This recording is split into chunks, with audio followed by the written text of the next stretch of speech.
Anyone can find this on the internet now, Mosh. Yeah. Gosh, the guy retires, and now look at this. His gloves are off. Still working. Yeah, you are.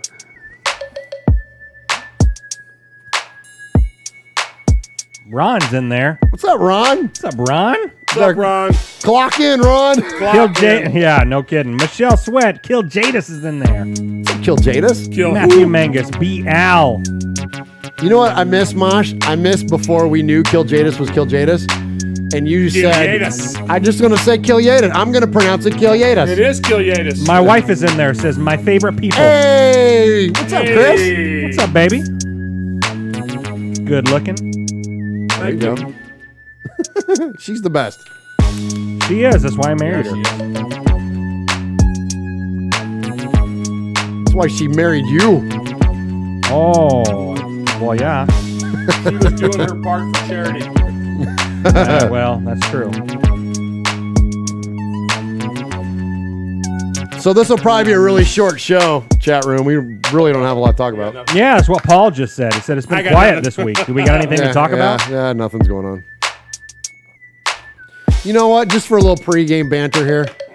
These are the kind of things, though, that happen that it kind of frustrates me as a content creator because you get pigeonholed because you have to talk about it. Absolutely. Well, you're right. We don't have to, but But we talk about things in a different way, though. That's true, That's too. what makes us good content creators is because we don't get roped into the normal, you know, because there's nothing normal about us. Yeah, that's right? true. I mean, that's seriously. a great point, though. Thank you for saying that. You're right. We take a unique way of looking at things. Lighter side Kind of journey. like this unique, stupid music. Sunny. That's a good one. Well, the other ones we got sued for, so I got to play this one. I don't know whatever happened with that. I challenged it, but I don't know whatever happened with it.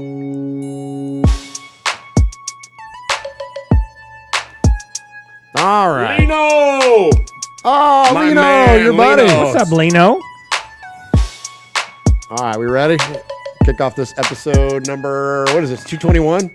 221. 221 of Raiders Fan Radio. Oh, shoot, I didn't bring up my freaking screen. Hit the button, Oh, stupid. man, hold on, it's going to take a second. Holy cow. Hold on, Press I got to the bring damn this button, thing up nerd. over here. And then, all right, here we go. Just press the damn button, nerd. Wait, I'm trying. Jackpot, baby. Raiders Fan Radio. Oakland, LA, Oakland, Vegas, Raider Nation, wherever, forever. You got your old Uncle Mosh and Raiders Fan Radio from Murph's Man Cave, taking a lighter journey into the dark side.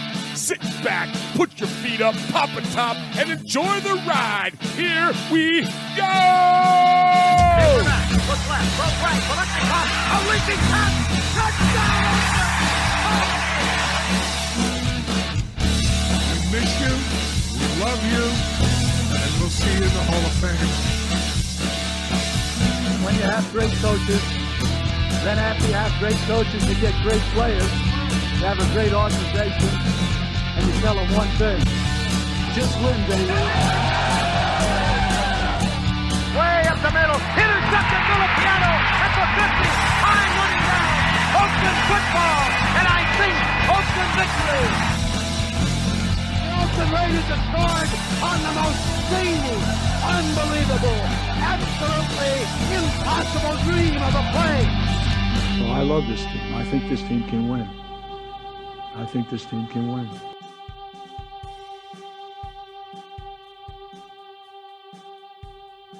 You are listening live to Raiders Fan Radio, hosted by Murph, Uncle Mosh, and Swag Jeff. Take it away, guys. Why, thank you, Brent Musburger, and welcome to episode number 221 of Raiders Fan Radio. What is up, Raider Nation? This is your buddy Murph back once again for another episode of Raiders Fan Radio, and which we hope will be a fantastic evening here as we get to celebrate the Raiders. And not a lot to talk about tonight, so probably just going to be a short show. And so yeah, appreciate everybody checking us out here in Murph's Fan Cave and at Raiders Fan Radio. Radio on any of your favorite podcast services. You can find us on any audio platform just by subscribing to Raiders Fan Radio. That is Raidersfanradio. That's Raiders, Will Compton, not Raider Fan Radio. But anyways, we're going to speak about our buddy Will Compton here in just a little bit. But anyways, so on this night when it's very uneventful and not a lot to talk about, let's go ahead and bring in my fellow amazing co-hosts right here from the top. First off, let me welcome the man that adorns the western annex of the Murph's Fan Cave desk, the gentleman that sits to my right, the legendary, the one and only Uncle Mosh. I'm going to answer your question. Okay. Because you did a wonderful intro. Oh, well, thank you. Not you. Oh. What are you talking about? You said, why, thank you, Brent Musburger. And I said, because you did a wonderful intro. Oh, okay. That's why we thank you. Oh, yes. Because you said, why, thank you. Yeah, well, that's why we thank you. And he says, take it away, guys. Yeah. But Yeah. you said, why, thank you. Well, that's why we thank you. Oh, that's why we think. Oh, I get it. Yeah, So it was a good I'm joke. I'm a little slow. You're sensitive tonight. I wrote that in the He is a little chat. sensitive. He said, Jeff, don't you think he's a little sensitive? Well, he was yelling at us while the He mics was were muted. screaming at us. All right. Wouldn't stop. No. Well, let's Let's introduce Jeff before you get too sensitive. Yeah, and start thank you crying for that. here. All right, thank you for that, and welcome to Raiders Fan Radio, the man that adorns the southern annex of the western annex of the Murph's Fan Why don't you Cave tell desk. me about my hair? Well, it's Look at my hair. well, whatever. It's your job to do your wardrobe. Well, because you don't have any hair. Because Swaggy and I got hair. You could at least tell us about our hair. All right. All right. There so you go. speaking of See, Swaggy, that's what I'm saying, Swag. See, welcome, he's being sensitive again. welcome, Swag Jeff. I know. Yeah, Yeah. I'm fired up, man. This is gonna be a good show, man. It's gonna be fun. I'm excited. It is going to be fun. Appreciate you being here. Appreciate you both being here. Of course, the best co-hosts in all this Raiders fan content created community. And so look, I'll just throw it out there, because you know what? The best way to deal with awkward is to just acknowledge awkward.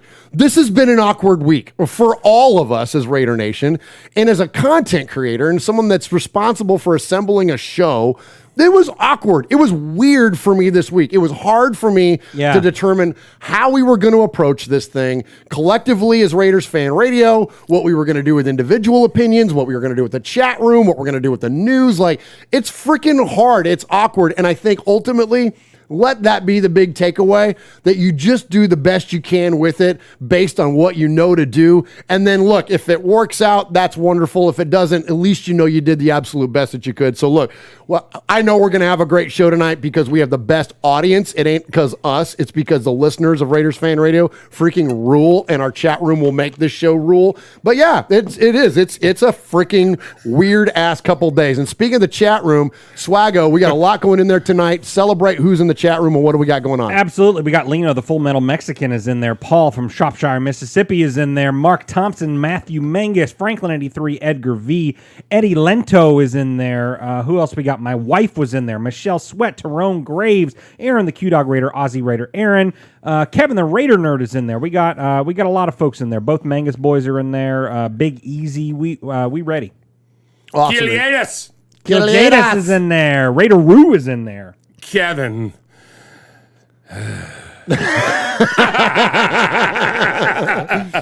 All right, so appreciate everybody that's in there tonight. Again, I mentioned you can find us on any podcast service. We appreciate all of our wonderful new listeners we've gotten now from Just Blog Baby and from Fansided, and so appreciate being a part of their network and being partners with them. And so, yeah, if you're listening to us on the website, just minding your business, going to read some Raider stuff, and you stumbled across Raiders Fan Radio, you can find us on any service, and you can find us live on YouTube every Wednesday night at 4 p.m. Pacific and 7 Eastern. All right, so I mentioned this is episode number 221. Swag Jeff always takes our episode number and ties it back to something significant and cool within Raider Nation. Swag Jeff, what do you got tonight? Well, this is the last one that I have in the holster. I 2 months ago, okay. I did a bunch of them 2-3 months ago, and I'm on my last one. Nice. So, but Okay. it's a good one. All right. It's a good one. We're going back to the year 1987, and who knows who I'm going to talk about? 1987? Yeah. I'm going to go Tim Brown. Okay. Mosh. 1987. Is this when I say Gruden? No. No. I know one person that knows who we talk about. Okay. Bo knows. Oh! I was thinking you were going to go with like when Timmy was drafted or something. No. We're going to go back to November 30th, 1987. Oh, come on. Yeah, November 30th, 1987, Bo Jackson. Bo Jackson beat the Sea Chickens, and the Raiders beat the Sea Chickens 37-14 that day. Bo Jackson rushed for 221 yards. No way. It was nice, a big one, Jeff. buddy. Yeah, that was It that a big one. Thanksgiving Sunday. Yeah. Was that the one where he lit up the Boz? Absolutely. Boz, yes. Beautiful. And ran into the tunnel and all that Absolutely, stuff. man. Yeah, it was a 221, great man. day. Great 221. day. Awesome. Good. Nice, Jeff. Yeah, man. That I was a love good it. one. That was a good I've been one. looking forward to that one. That's a good Yeah, one. that's a good one. Right on. Yeah. And Mosh, give him some applause and then give us some contact info. That's all you got. Okay, here we go. Good job, Swag. Well, yeah. You're going to have to go back to work, buddy. I know, Hey, Raider Nation. You got your old Uncle Mosh here with an updated contact info. So sit up, zip up, shut up, and pay attention. You can call us at 909-345-3346. Or as Murph would say it, 909-345-3346. How about emailing me? You want to email me? Email me. Email me. Show at RaidersFanRadio.com. Or what about reaching out to us on some of that social media stuff Swaggy likes? Try Facebook at Raiders Fan Radio Podcast. The Twit at Twitter at Raiders Fan Radio. Insta something. Instagram at Raiders Fan Radio. The TikTok at Raiders Fan Radio. Or what about the Twitch? You know everybody got to learn. Anyway, Twitch at Raiders Fan Radio.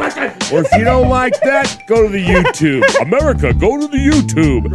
YouTube.com/Raiders Fan Radio.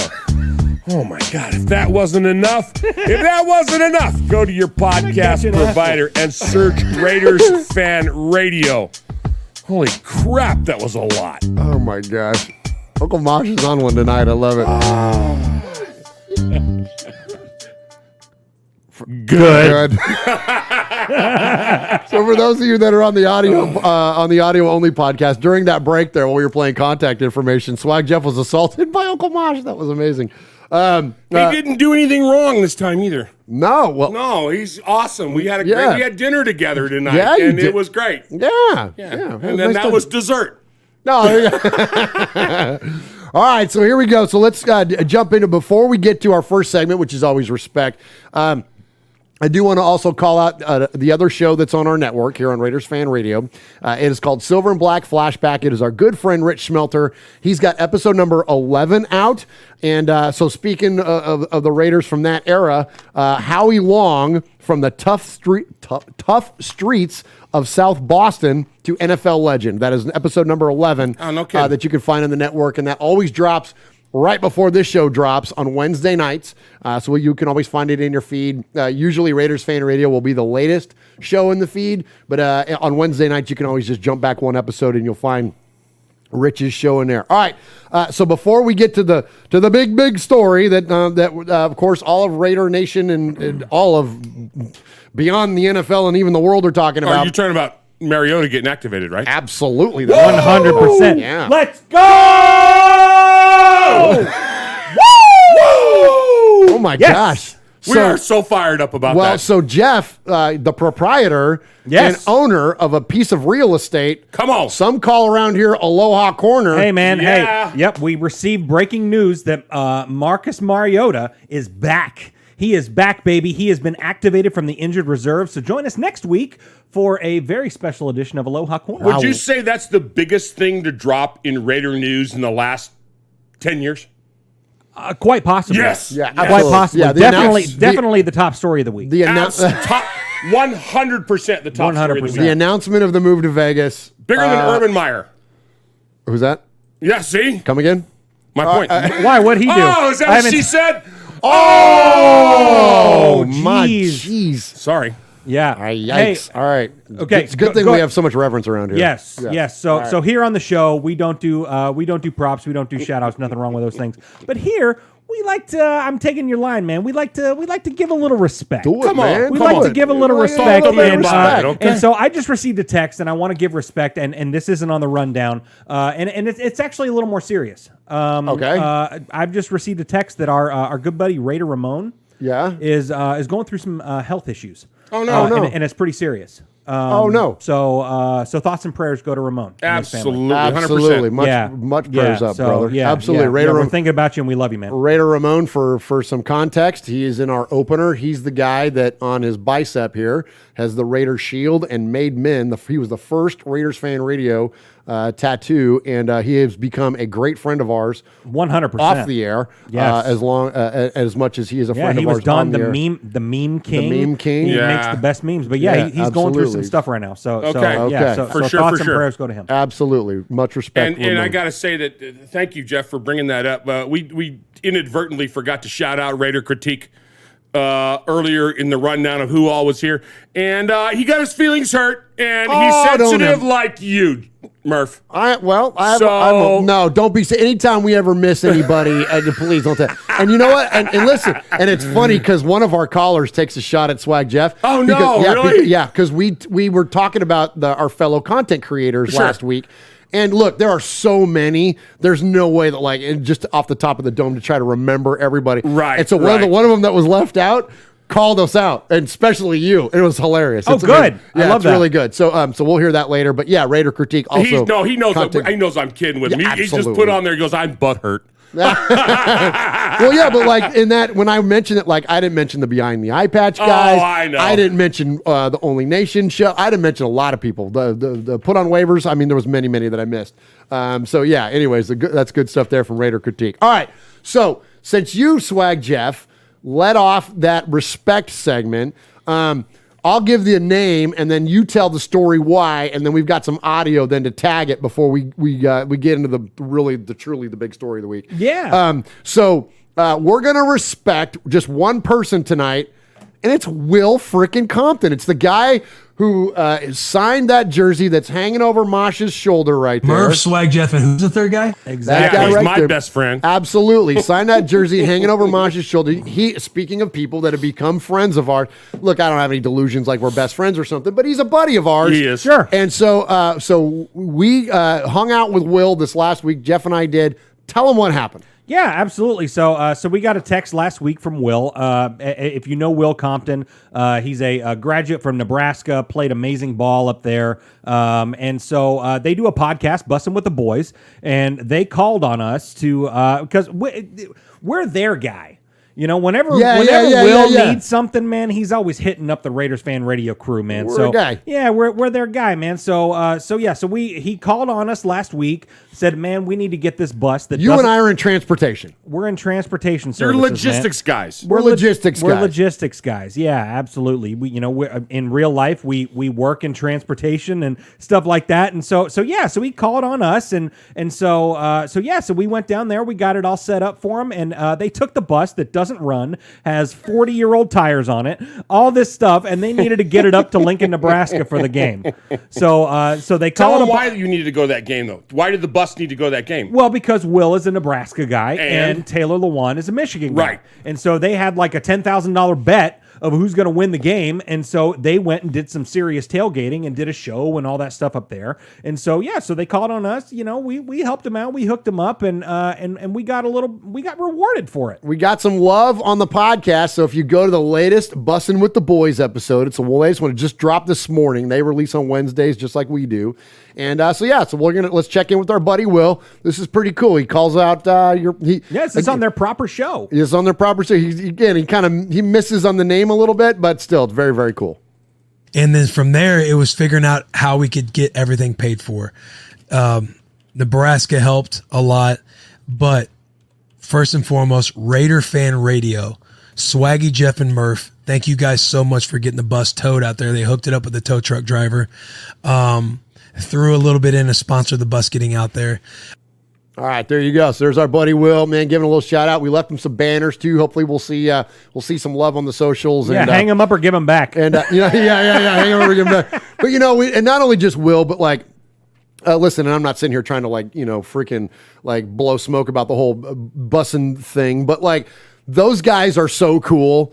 Alex and JP and Garrett and am I missing anybody? Who else? Oh, Blas, of course. Yeah, Blas. You know what I mean? Yeah, he's Blas, our dude, man. the best, and so fellow California guy. They're just the coolest guys to hang with. They're not prime timers at all. Yes. They don't make us feel like we're less than because we're. JP had our shirt on when we were there last week. Yeah, he was wearing a Raiders Raiders shirt. fan radio shirt, man, and even whispered to us on our video and said, "I might make the switch to Raider Nation." Yeah, come on over here, buddy. They have one of the most popular sports podcasts there is, and yet they let schmucks like us just kick it with them and don't make us feel like we're anything. And in fact, Alex was their producer, their main producer, highly complimentary of us in getting picked up by Fansided and starting that relationship. So we can't celebrate those guys and respect those guys and that crew enough because they're they're cooler than just shouting us out. Yeah. They're real. Well, and they just got picked up by what's the whiskey that he Whiskey Pig or something like that? Yeah, he gave us bottles He gave of us whiskey. bottles of booze, man. It's real good. It's real nice. It's no Woodson whiskey, but it's good. Yeah? Okay, Yeah, right on. yeah, right it's on, good. Right on. Good deal. All right, let's hit an audio break and then let's get to this stupid Gruden stuff. What's up, Raider Nation? It's your boy, Will Compton. You're listening to Raiders Fan Radio with my boys Murph, Swaggy Jeff, and Uncle Mosh. Tune in because they fucking put out a banger podcast. All right, so to start off this segment, let's talk about the Gruden thing, man. So you guys know how we do it. Actually, shout the chat out first, Jeff. Go and give us that first. Absolutely. We got Uncle Mosh in there. We got Big Easy, Raider Critique, Aussie Raider Aaron, Tyrone Graves, Eddie Lento, Full Metal Mexican killed Jadis, Anthony Provencio, Big Easy, Lencho is in there, Aaron the Q-Dog Raider, Corey Fleck is in there, Erica S is in there. So many folks, man. That's Storm awesome, is man. in there. Appreciate you also very much. So you guys know how we do. We don't normally get overly reverent and intense or anything about things, but I think some things demand a little bit of a tone, and so and this Gruden thing certainly does. But so to set it up for you from the top here, Uncle Mosh, part of the fellow coaches fraternity, like Gruden and so many others. Uncle Mosh reached out to John. I did. Yes. And you've got an exclusive audio clip just for us here in Raiders Fan Radio, don't you, Mosh? It wasn't. It wasn't something I wanted to do. I didn't need to. I didn't need to do it. I felt that because we are content creators and this is a really rough time, I needed to go ahead and go that extra mile. And I just... What did you ask him? You asked him about his last couple days as a coach of the Raiders. I said, "What's it gonna be for you now as you transition out of football?" Sure. Yeah. And this is what I got. Okay. We're running out of time. My life is running out of lifespan. And that was it. Short and sweet and to the point. It was right there. It was right there. Jeez. Look, yeah, just a clip, man. Yeah, that's a hot take. We had to try to put... That'll be the last time you hear that clip on this show. That'll be the last time you hear that clip on this show. I don't think so. I don't think so. All right, we had to freaking try to make light of this thing because it's just there's so much going on. All right, so here's what we're gonna do. We're not going to make a big roundtable discussion production around this thing. Look, if you want to find or hear discussion around this, it's littered all over the internet. It's littered all over sports media. You don't need to look far to find something like that. So what we're going to do, we're going to give you a little bit of a statement kind of from us. The guys we talked earlier, they've allowed me to kind of speak for them and us collectively. And so we're going to hit on a few points.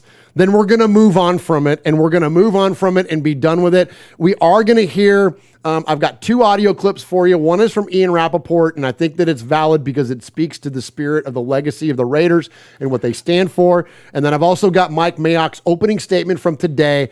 He has an entire press conference that is perfection and is leadership personified. If you want to know what leadership looks like in action, go watch Mike Mayock's presser from today. It is fantastic, and I would encourage you to do so. And I've got his opening statement before he takes questions from reporters, okay?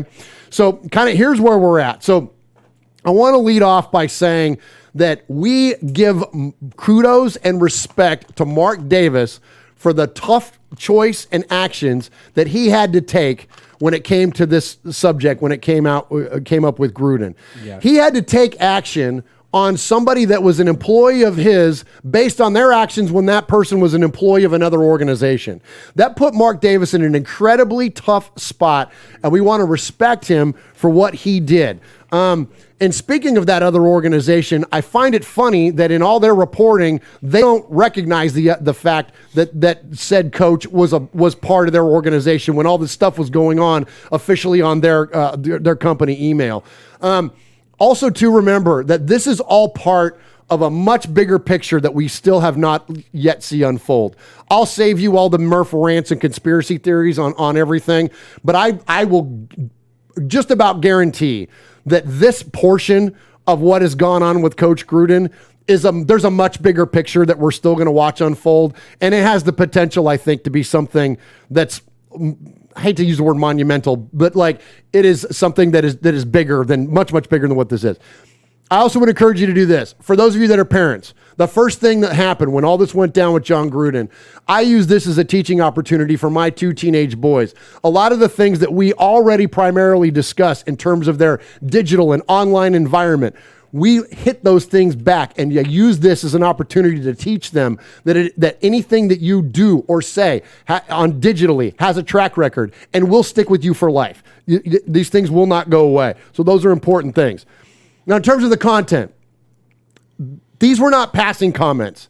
These were not comments that were meant in jest, because these were not poking fun or making jokes. You know, I think it's important for us to all not take ourselves too seriously all the time. We poke fun at each other here in the fan cave all the time. Mosh picks at me about not having any hair. I'll pick on the guys about their weight, or Jeff's red in the face, and Uncle Mosh in his suspenders. But those things aren't weaponized against them as human beings. And I think that's a particular distinction to remember about the things that were in the contents of these emails. They were used as an attack. They were used to belittle and to break down and used to exploit. You're talking about exploiting people based on their gender or their sexual preferences or the colors of their skin or physical characteristics.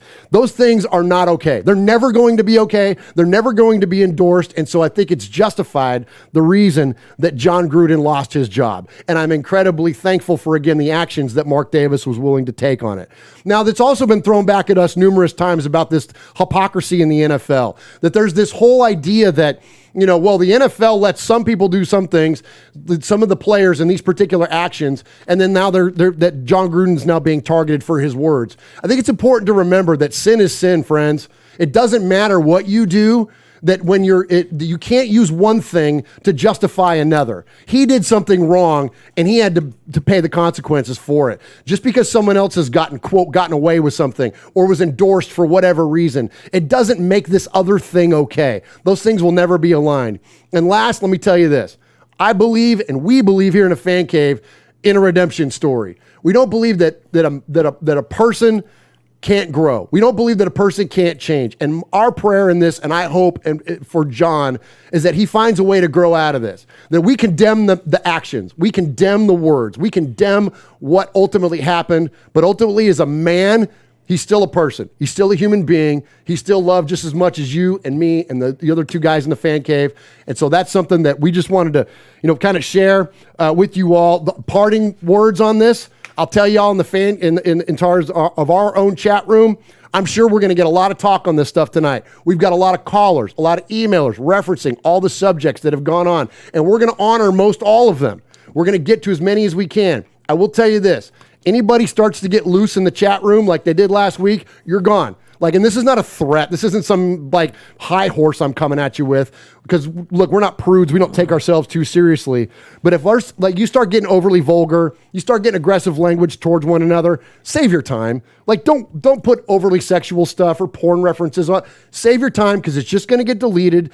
You're just going to get banned, and we're going to move on from you quick. So save our time, save yours, and don't put any of that junk in the chat room.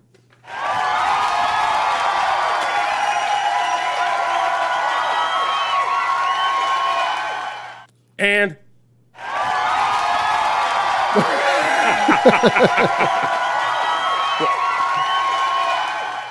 and for Swaggy. Oh, thank you.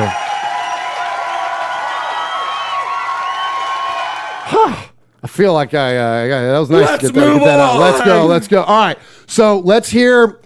We got to tag a couple things. I mentioned the Rappaport statement. This is quick, but it's important. This is a point coming from a very high profile reporter. Let's go ahead and listen to what Ian Rappaport on NFL Network had to say about what the Raiders stand for. Yeah, and of course, Tom, the Las Vegas Raiders organization, formerly the Oakland Raiders organization, has been really one of the pillars of diversity and advancement over the course of the past several decades. They've had a woman essentially as the right hand to the owner in Amy Trask. They have promoted several black coaches at a time when many teams did not. They've had a Hispanic head coach. This has been a diverse organization that has promoted diversity.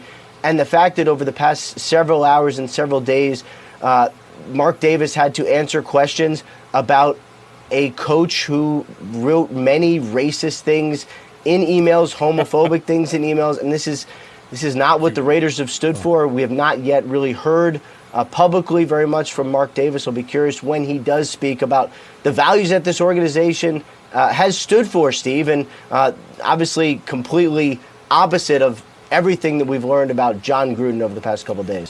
All right, so there's a point from Rappaport. All right, I'm going to give you one more before we hit the audio, and then we're going to move on to talking about some football. We're going to talk about on the field. Mosh, I mentioned, Mike Mayock, and I do want to get your opinion on something real quick. Mike Mayock came out with this opening statement today, and I don't think you've even heard this yet, but speak a little bit about the importance, and I'm going to ask you furthermore about the on the field impact of coaching in moments of transition. We're going to get to that, but off the field, as a leader now, it's been said today that Mike Mayock is the 51%. He's the guy that's the decision maker. Clearly, without Mark Davis made his statement, but Mike Mayock was the face out here today, giving the press conference. He's the guy that is now representing the team. Talk about that, the importance of leadership in terms, and I don't want to overuse the term crisis, but when something like this happens, how important is it for someone to step up and to represent in a positive way? Well, you always have to have someone who's willing to stand up. Bledsoe goes down, in comes Brady. 27 years later, he's still playing. Right. Gruden goes down, in comes Mayock. You have to step up. Derek Carr has to step up. People, we have a team that's predominantly made up of African American folks. We have Carl Nassib, who's balling out this year. Who's homosexual, and we have folks. We have a female who's in our head office. These are folks that were not personally attacked, but folks that they're aligned with that were attacked. And I don't mean attacked as in the it's valid. They were offended. Yes. And if it were a shot at retired fat school teachers, I would be offended. You know what I'm saying? Right. So they have to step. They have to rally together. They have to come back around. And they still have a game to play. They still have a job to do. They still have what you can't take away from these 57. Is guys on our? Is it 57 now? 57 now? Yeah. You can't take away from the passion that these 57 men have shown. They have a lot to do, and you're going to be surprised. I'm predicting right now, it's not going to go the way people think. I agree. It's not going to go the way people think. I agree. This is not going to drop Raider fandom. This is going to come back in a way that is going to backfire on the NFL, and we'll get into that later. Yeah. But people are going to go, whoa, look how they kicked the crap out of the Donkeys the very next week. Look what they're doing. And if, by God, we go to the Super Bowl and we win that damn thing, there's going to be a whole lot of people going, well, I knew the Raiders. Hey, we were in the Super Bowl and our center didn't even show up last time. Yeah, right. Yeah, so we've gone through other controversy. There's been stuff before, but we've got a guy in the front office that's going to lead us through this. And if he don't do it, then Amy Trask and Mark Davis will get somebody else to step up and do it. We're okay. We're okay. We're okay. And if we're not okay, then send me your stuff. That's XXX, because I'll wear it. You know what I mean? And I said, XXX, don't get excited, Q-Dog. I'm talking about size. He has to give it the fat guy stretch. Yeah. You know what I'm saying? I'm still a Raider fan. I can't tell you how many emails and text messages. Oh, my gosh. Between the three of us, hundreds of them. Yes. Literally hundreds. I'm still a Raider fan. We are going to garner more fans out of this because people are going to see how this team bounces back and this damn organization bounces back under adversity, which is where we like to play anyway. Amen, Mosh. Exactly. Let's go. Absolutely. Let's go. Hang on one sec, because I want to throw it to you, Jeff. Okay. That is an amazing salient point there, and I want to, again, because we're leading this, all this discussion is leading into the Mayock comments. So much. And you hadn't even heard it yet. So much of what you just had to say is exactly what Mike was saying when he got to the question and answer portion of this amongst the reporters. He was talking about the way that the team has been galvanized, the way that they're coming together. Their on-field performance is going to shock the sports world. Look, there's no guarantees, but I about guarantee it. They've got a locker room full of committed players to the greatness of the organization. And the last thing I'll tell you, it's a very interesting thing, and I'm glad you brought up Carl Nassib, because what Mayock had to say, it's interesting. You have all these community of folks that were affected by this, and Nassib is a community of one. And he's the only guy that came to Mike and said, "Can I get a day off?" And Mike was like, "Absolutely, take the time that you need." And he's gonna take his day off. He's gonna take his personal day, and he's gonna come back ready to go. But it was like, the empath that you hear come out in Mayock, and just like I'm telling you guys, this Raider team is gonna freaking rock. All right, I'm gonna shut up. Swag Jeff, I want you to talk about give me your quick feelings on it before we go to Mayock. But then also talk about, like, you and I had a discussion a couple days ago. We were like, look, when these things happen, this isn't our wheelhouse.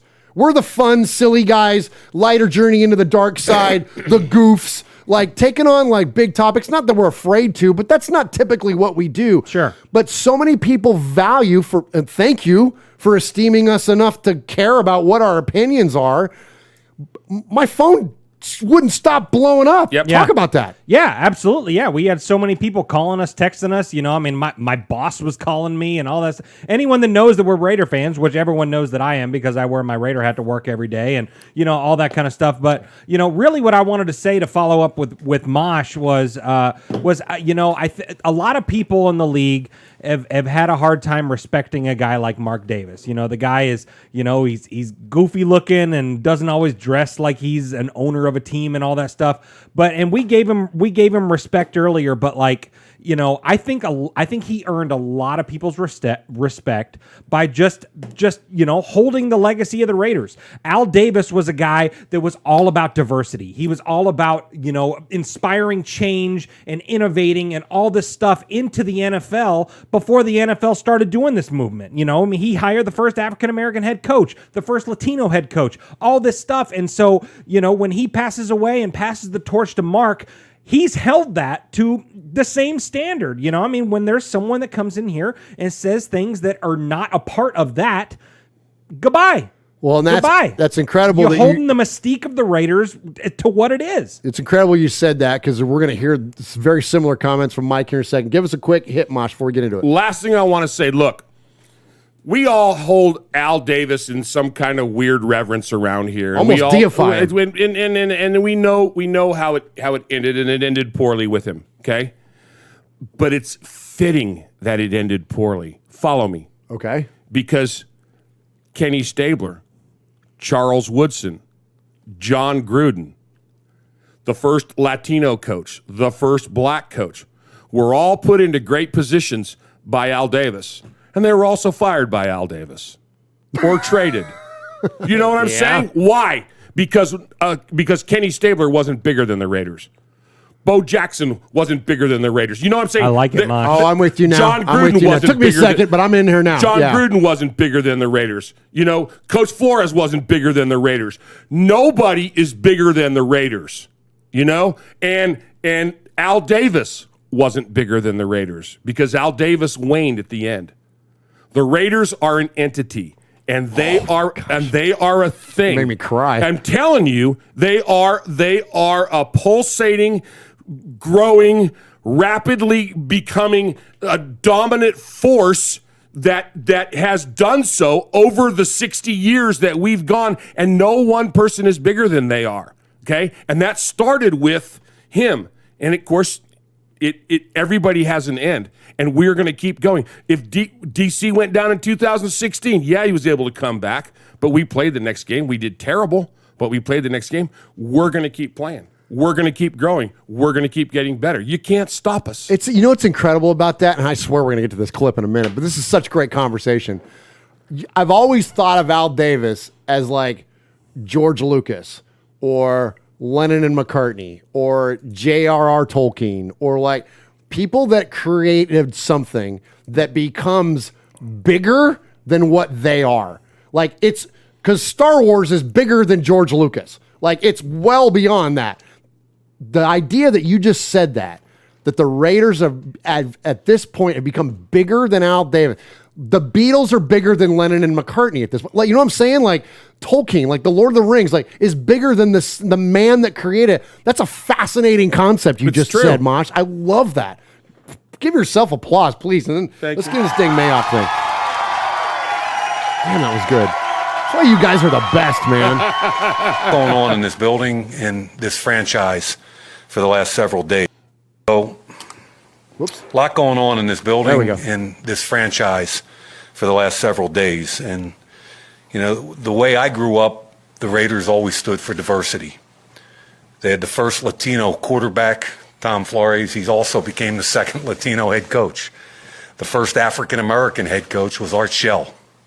The first female CEO was Amy Trask. Obviously, all of that was under Al Davis's watch. Now, this week, his son, Mark Davis, I think had a tough time. He had a tough week. He had to gather facts. He had to do his due diligence. And since the day I took this job almost 3 years ago, what Mr. Davis has preached has been three things. It's been diversity, social justice, and domestic violence. So when we go into drafts, if there's a guy with a history with any of those type of things, I'm in Mr. Davis's office trying to show him what's going on, whether or not we've done our due diligence on that guy, and whether or not that person should be in this building. He's been consistent with his messaging, and in regards to the John Gruden situation, we all respect his decisions, and we're going to move ahead accordingly. As far as the team is concerned, bottom line, we're 3-2. It's week 6. You know, a lot of these interim head coach deals over the years, it's like week 15 and guys are already packing their bags. That's not the case here. All of our goals are ahead of us. Come on. 3-2, one game out of the AFC lead. The focus has got to be on Denver. Rich Bisaccia, interim head coach. Look, Yes. I've known this guy for a lot of years, and I hope you get to meet him a little bit and see what a special person he is. Since he's a special teams coach, he's involved with more players on the team than any other coach in our building. He's involved with the offensive guys. He's involved with the defensive guys. The irony is I've endorsed him for a lot of head coaching jobs over the years, both in college and the NFL, back when I had a different job. He's got as much respect in the locker room, in our locker room, as any coach I've ever seen in my life. And the reason he does is he a great coach? Hell yeah. But he's an even better man. Nice. And what I've always told people when I endorsed him is that he's the most natural leader of men that I have ever been around. Last note, Carl Nassib. He and I spoke yesterday a couple of times, spoke again today. We're going to meet later this afternoon. He requested a personal day today.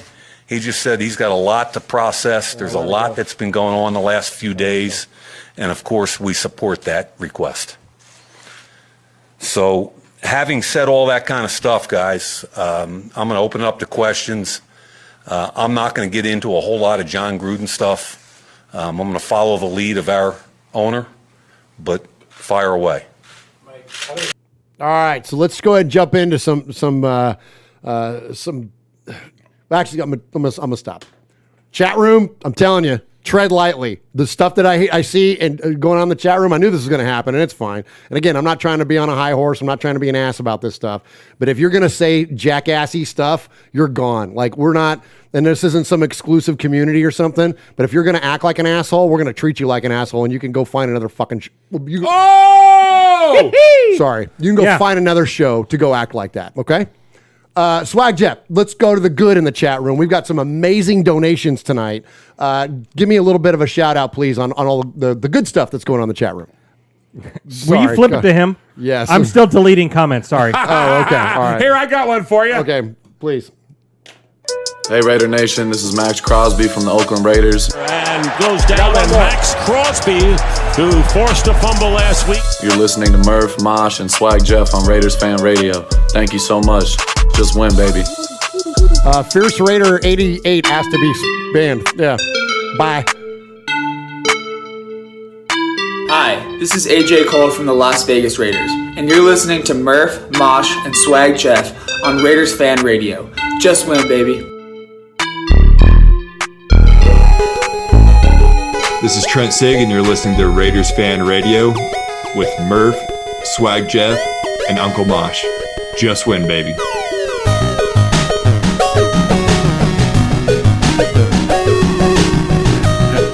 Hey, I'm looking on here. This one, we all need this one. Okay. Hey, Raider Nation, just want to say hello. This is Pastor Mondo of Nation. Y'all need Jesus is what you need. Yes, we do, man. To Raider Fan Radio. Sheesh. Uncle Marsh, my brother. Just win, baby. All right, Swag. Swag it, baby. Take it away. Turn us on a corner, man. Let's get this thing going back light. Holy cow, man! So you know our buddy Ron the Moderator is the greatest moderator in all of chat history. But he's driving. He's trying to do his best. He must be driving or something like that. I had to work overtime here. I'm over here deleting comments and stuff, all that stuff. Tyrone Graves, a $5 donation to the One Nation Foundation, says, "Do what you do, Swaggo." Well, yeah.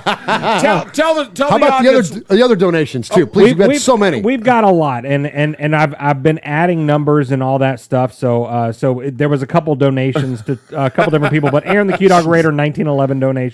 But Pyra 1975 has donated $25. Tyrone Graves now is at 10, and Storm a $2 donation as well. So thank you guys. That is much. awesome, man. 100% of that goes to the One Nation Foundation, which we will be out there a week. I'll be out there a week from today, boys. A week from today. Go, I'm in Las Swaggo. Vegas. Woo! Let's go! Oh And my we'll be gosh, out there I'm so a week from excited. tomorrow. And then we'll be out there a week from tomorrow. Awesome stuff, Oh man. my gosh! Yes. So let me go ahead and say this to the people that are listening on the podcast, and we've been getting lots of new folks all the time. We have we run a nonprofit. A nonprofit, but that wasn't what I was going to talk about. I was going to talk about a chat room, but we do run a nonprofit. Oh yeah. So when you're watching this on the chat, on the YouTubes, because America, go to the YouTube right now. Yes. And so I did that last night at rehearsal, and they go, "Was that your Putin impression?" And I'm like, "No, it was Bernie Sanders, same thing." Anyway, I said, "Guys, the chat room is where it's at. We have so much fun in there and all this stuff, but the podcast people might not understand that. Like, I didn't understand that because I don't watch the YouTubes. Right. So there's a podcast that when you don't get all the stuff that we're talking about on the Moderator and kicking people out, and you're saying, because what's happening when you're watching this live on the YouTube, there's also a chat going on to the right of it. Yeah. And so there's people writing fast. And we got 125 people in there right now watching us awesome, live. man. Right on. And they're all like, Appreciate you. doing all this stuff. And it's really fun. It's really fun. It's If you got a minute, check us out sometime live on the YouTubes. It's really fun. Absolutely. And we always, then the chat always replays too. So even if you go back and watch the YouTube video later, youtube.com/RaidersFanRadio, you can see that there. All right, we got a couple more donations. I love this. We're getting donations. We're not even doing a giveaway tonight. Swaggo, hit those last couple donations, and then I want to jump into some content based on the Bears game. Yeah, absolutely. So Ebony Graves, $5 donation says, "Just because Murph gave me life." man. Yeah. I got a little fired. That's the first time I've ever dropped an F-bomb on the show. Ever. And you never and got it might not fully be out. And it might not be the last. No, it will be. I don't want to talk like that. Only Michelle's say the F word in this in the fan game. I did check my swing. You did. I did check my swing. You but did. Still, If they went to first base, they would have said you went all the way around. Absolutely. And Raiderborn Rico with a $27 donation to the One Nation Oh, Foundation. that's Come awesome, on, man. Rico. Thank you, Yeah, Rico. man. Appreciate you. Appreciate that so very much. So our buddy Graf is in there, right?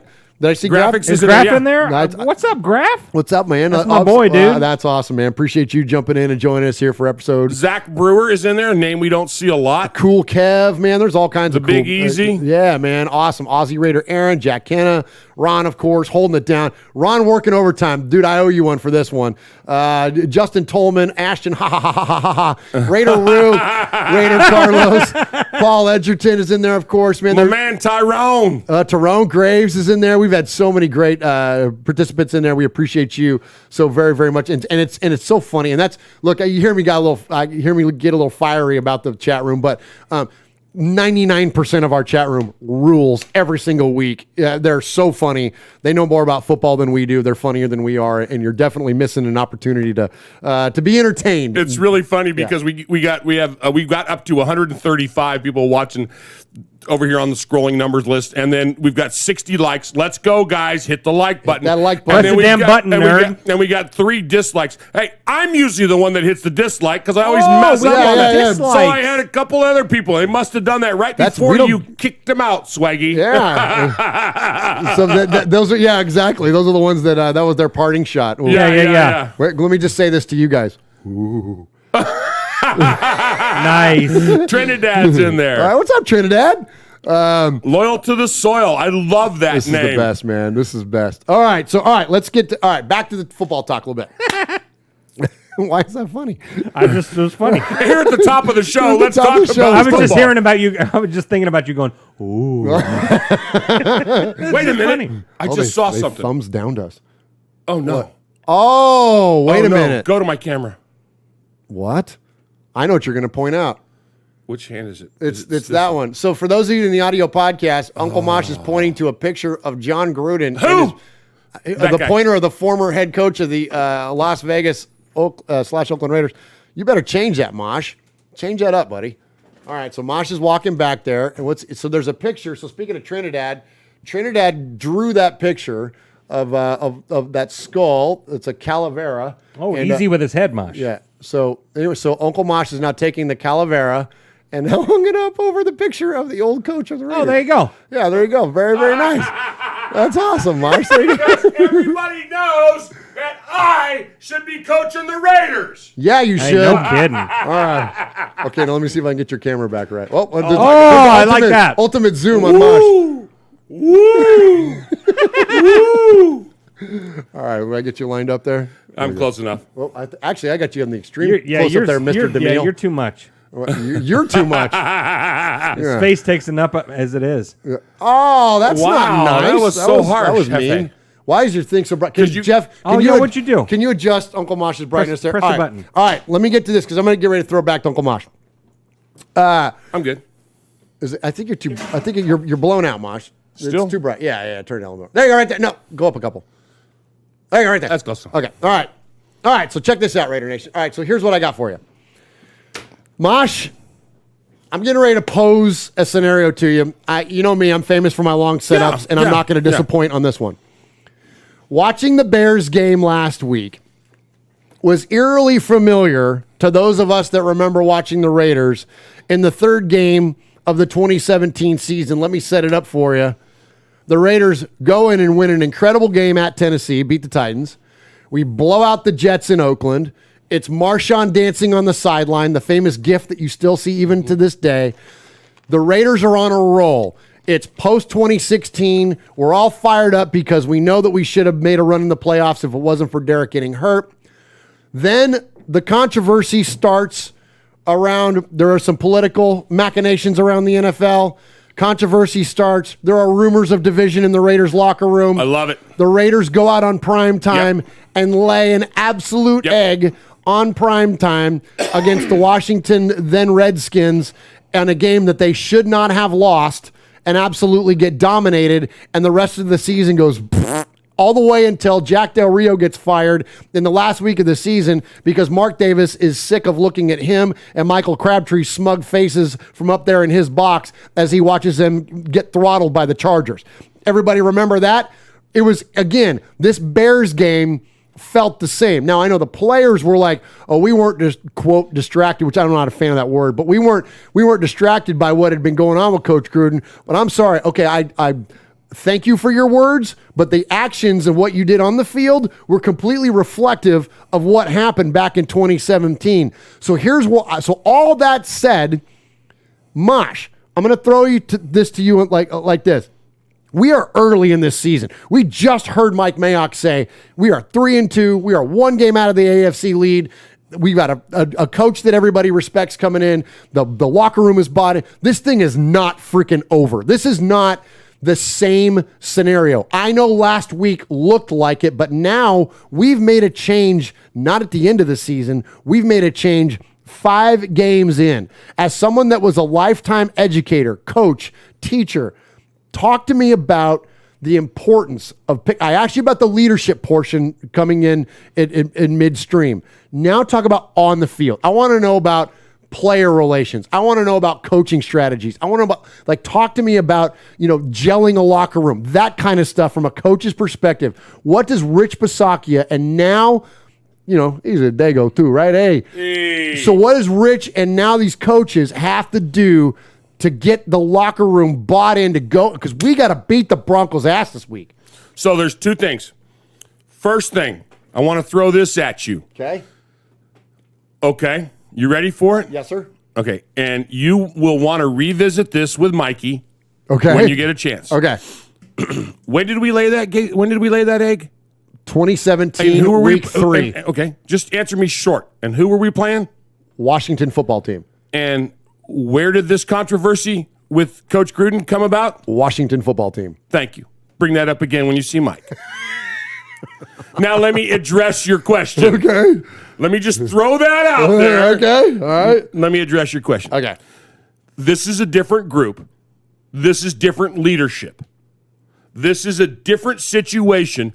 And I think because it's a different situation, because you have players on the team still that went through that prior situation and know how it turned and escalated and became, to use one of your phrase, a big crap in the bed, okay, for the rest of the season. They can learn from that. These are pros. These are people that are being paid a lot of money to do what they do, to play their passion. And I think they understand that.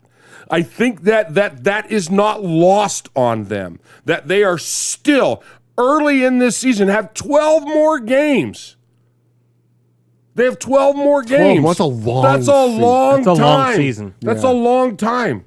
We could still technically lose half of those and probably make the playoffs.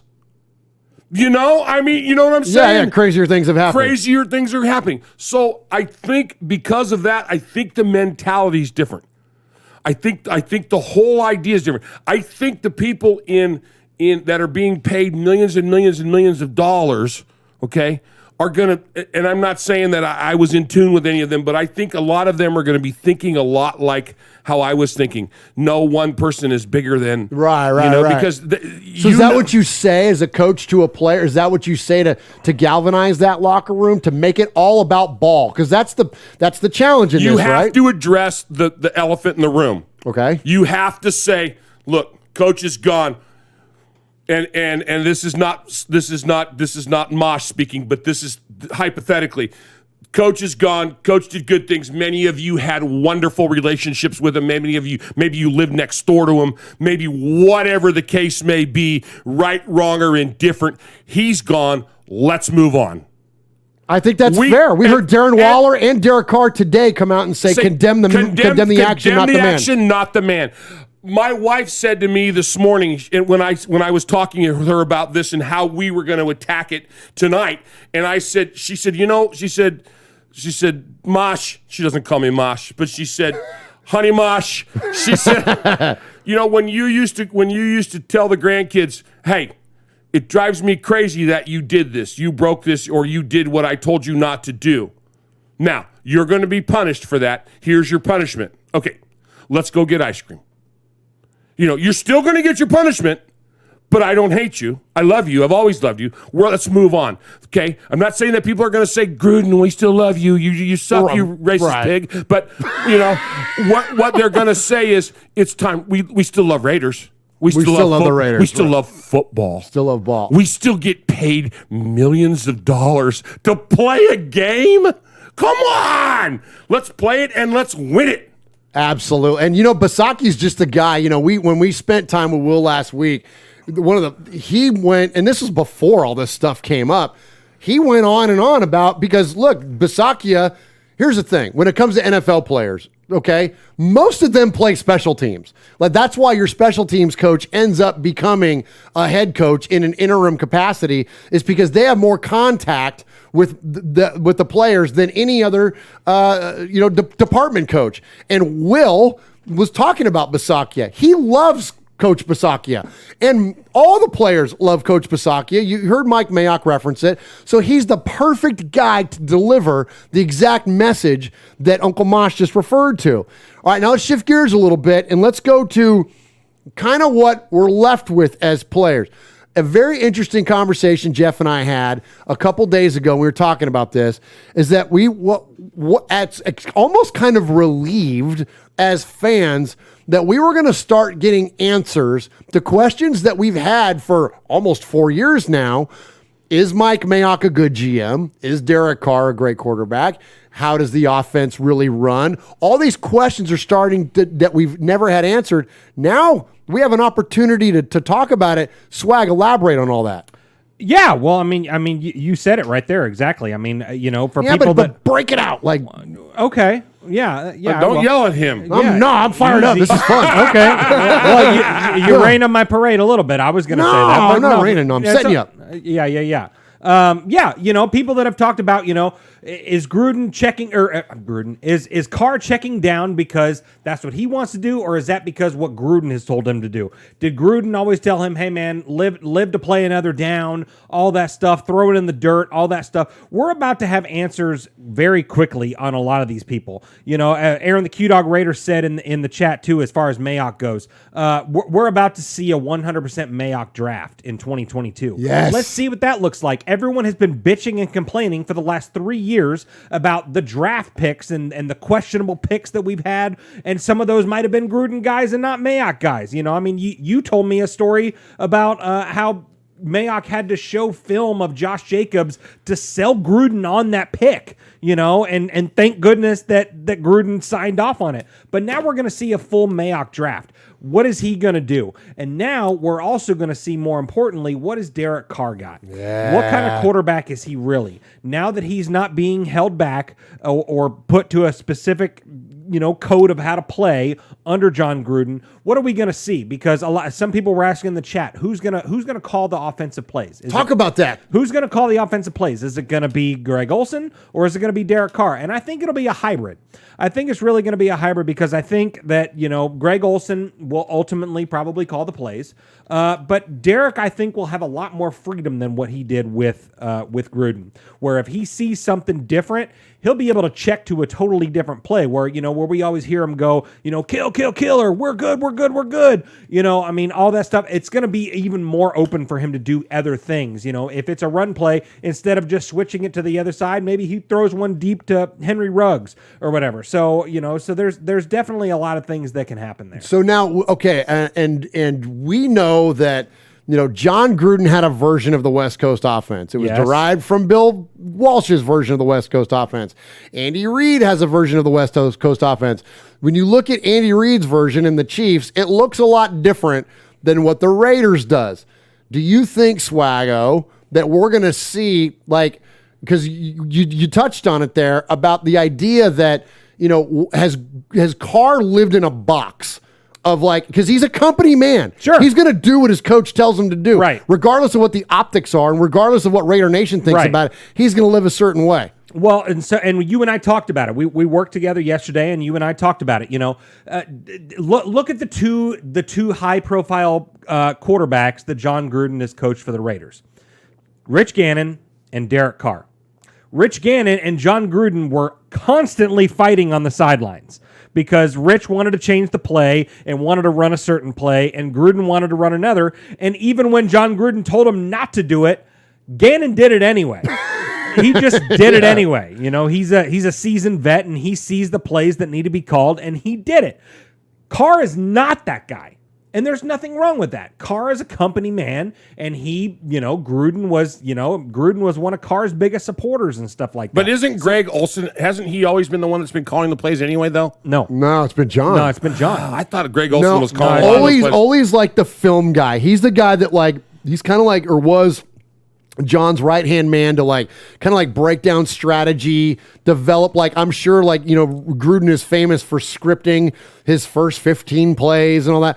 I'm sure Olson But they all do that though, right? But but most coaches do that, Josh. They script that first group of plays. And so what I'm saying is that if Olson had some input there, then the people that are going to need that, the people that are going to be on the sidelines now, Rich Bisaccia is, and are we saying his name right? Somebody said we were saying it right. Okay, listen. Here's. I'm saying Bisaccia because it's like how my last name ends. So I got a little bit umbrage, and look, I'm not going to challenge Rich Bisaccia or Bisaccia, but the way that the name is, so that's on our family's name. Yeah, it's Macchia. Yeah. It's Sotto la Macchia. Two C's together, or one C in our case. It's a hard thing. Look at Jared, who played for all those years with the Braves and with Boston and the Marlins. Yeah. It's Jared Sotto la Macchia. It's a hard C. Yeah, so I think it should be Rich Bisaccia. So that's what I say, because that's what we're used to. But a lot of people say Rich Bisaccia. But I don't know. There ain't no H in anyway, there. My point was, I think that Olson's going to have this is just my thought process. Okay. I think Rich is going to he's going to be the field general, which is where he needs to be.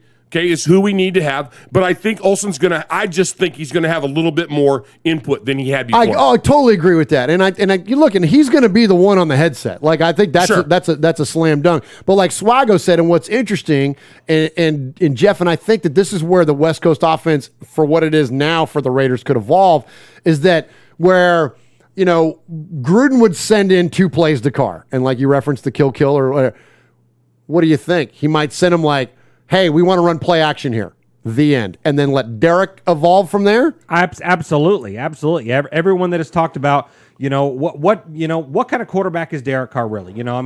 Everyone has questioned Derek Carr his entire career. Now we're going to really see what he's all about. They're going to throw him a handful of plays into the huddle and say, okay, let's see what the defense comes out and does, and let's see how Derek Carr can truly effectively dissect a defense and read a defense and see what happens instead of doing exactly what what John Gruden's telling him to do. I think now that Gruden is gone and Bisaccia is there, and Olson's there and all that stuff, we're really going to see Derek Carr take full control of this offense. I really believe that. Is that the biggest of the, because it's going to take us a couple years to see the Mayock question get answered, right? Sure. It could even take a handful of games to see the offense question get answered. Is the Derek Carr question, is that day one? Is that the Broncos game? Does it get answered, Jeff? I think we'll see that a lot sooner. I think we'll see some of it on Sunday. And we're not forgetting, Gruden wasn't Carr's first coach. Oh, not at all. You know what I'm saying? Yeah. So, everybody thought that Gruden would bring the second coming of Carr, and in 4 years, it's been better. It hasn't been great, but it's been better. But maybe it's going to take Bisaccia, and then who knows how he's interim coach. They may hire somebody in 3 weeks from now. Who knows what's going to happen? Yeah, Urban Meyer might be looking for a job. Hey, no kidding. So Swag, one more for you before we get out, and then after this, we're going to get into 3 reasons, and you guys are going to duke it out on a little point counterpoint. I think Bisaccia sees the end of the year, right? What would it take for him to keep the job versus them looking at Eric Bieniemy, who's the guy? Joe Brady from the Panthers is getting rumored. Byron Leftwich is out there. Like, there's a lot of very good coordinators that younger coordinators, like not old retread. So what would it take for Rich to kind of retain his position? Well, I mean, obviously win a playoff game. You think just one? I mean, maybe. I mean, maybe win your divisional round. Go past the wild card. If you can go past wild card and win another game after that, I think, and it sounds like Mayock is all in on him. He's been advocating for this guy and says he's one of the best leaders that he's ever been around. Mayock has been around a lot of damn people, and for him to say that, that's high praise. So, who knows? We may have another guy that's been hiding in the shadows being a special teams coach, and all of a sudden this guy comes out and becomes the next, whoever young gun quarterback. Well, he hadn't been hiding in the shadows, and we're going to hear about that in a minute. Yeah. Oh, okay. Good deal. Yeah. So great stuff there. Great conversation. All right. Shout out the chat room. One last time. They're Uncle Mosh. And then we're going to get into 3 reasons. That's our point counterpoint here in Raiders Fan Radio. Lincho, Hector Lopez, Ron the Mater Raider, Jack Kenna, High Five Freddy, the big High Five Freddy. The Big Freddy. Easy, Anthony Carver, Trinidad is there, Erica S. Tall Ken Chit. That's his name, Tall Ken Chit. Yeah, I love that. That's a great name. That is such a great name. Oh, he's Paul Egerton. Hit the button, Paul. Hit the button, Paul. The numbers is there. Man, there is so many folks in here. I'm forgetting a bunch, but we called out a bunch of them earlier. Good group tonight. We went over. We touched right at 138 live watching. Oh, nice. We got 81. Hit those buttons. Anyway, if you've already hit it for like, don't change it to dislike. That's what I always do. Yeah. I always don't change screw it. it up like that. Stick with your first button push. All right. So hey, I got a little something to play for you. Okay, play it. Oh, nice. Patrick Claybon with NFL Network here. Hey folks, I know 3 things you might like. Do you like football? Do you like the Las Vegas Raiders? Do you like listening to things? I'll add a 4th. Do you like swag? Well, here we got Swag Jeff, Murph, Uncle Mosh. This is Raiders Fan Radio. Okay, so this is... Stop it. Get off there, Patrick Claiborne. This is really funny. It's, we haven't won a Super Bowl in a million years. It's okay. We haven't won a Super Bowl this century. Okay? So people have a tendency to go, why are you such a Raider fan? You haven't won a Super Bowl and blah, blah, blah. You talk like the Raiders or somebody earlier, I don't even remember who it was, said, well, you guys talk We deleted it.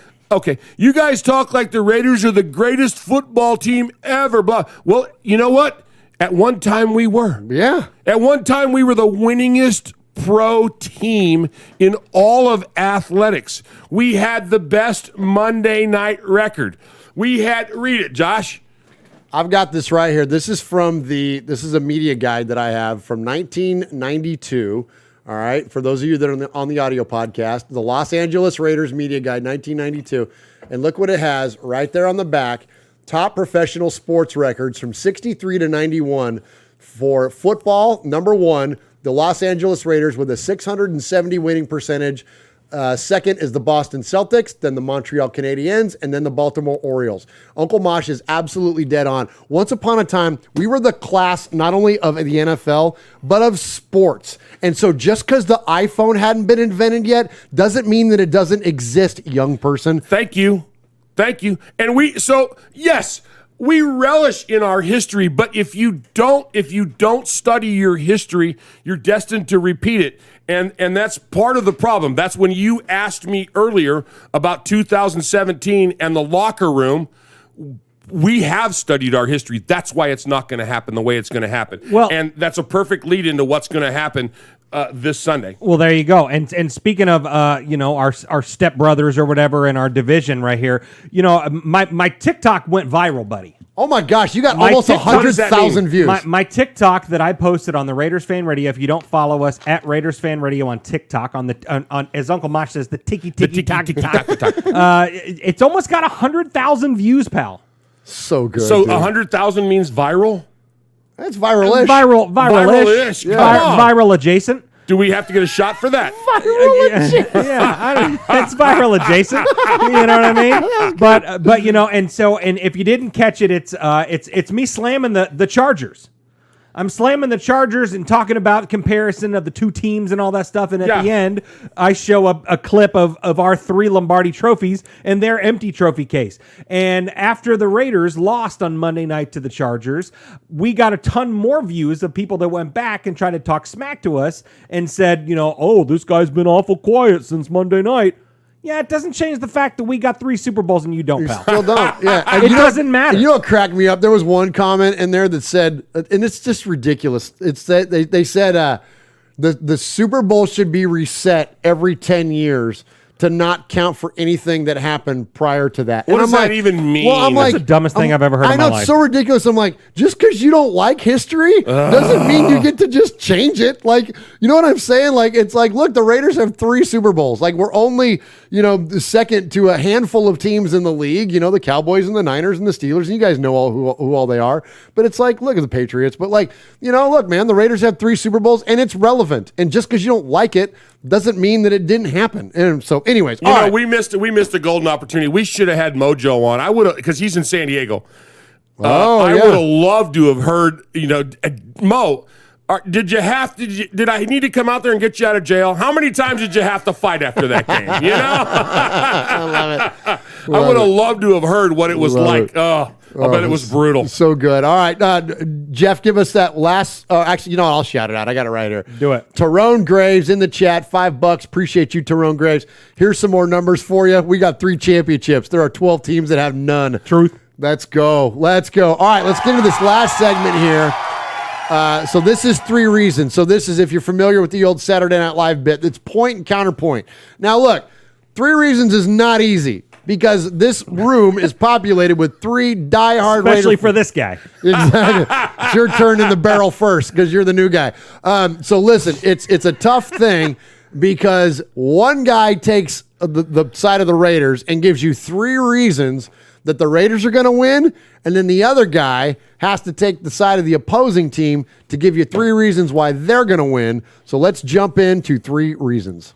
Give me one reason why I should listen to you. Give me one good reason. Give me one good reason why I... So you give me one good reason. Give me one good reason. Give me one good reason. Give me one good reason. Why don't you give me one reason? 3 reasons. 3, 3, 3, 3, 3, 3. It's always 3, 3, 3. It's always the same. I can think of 3 real good reasons. 3 reasons. Top 3. Top 3.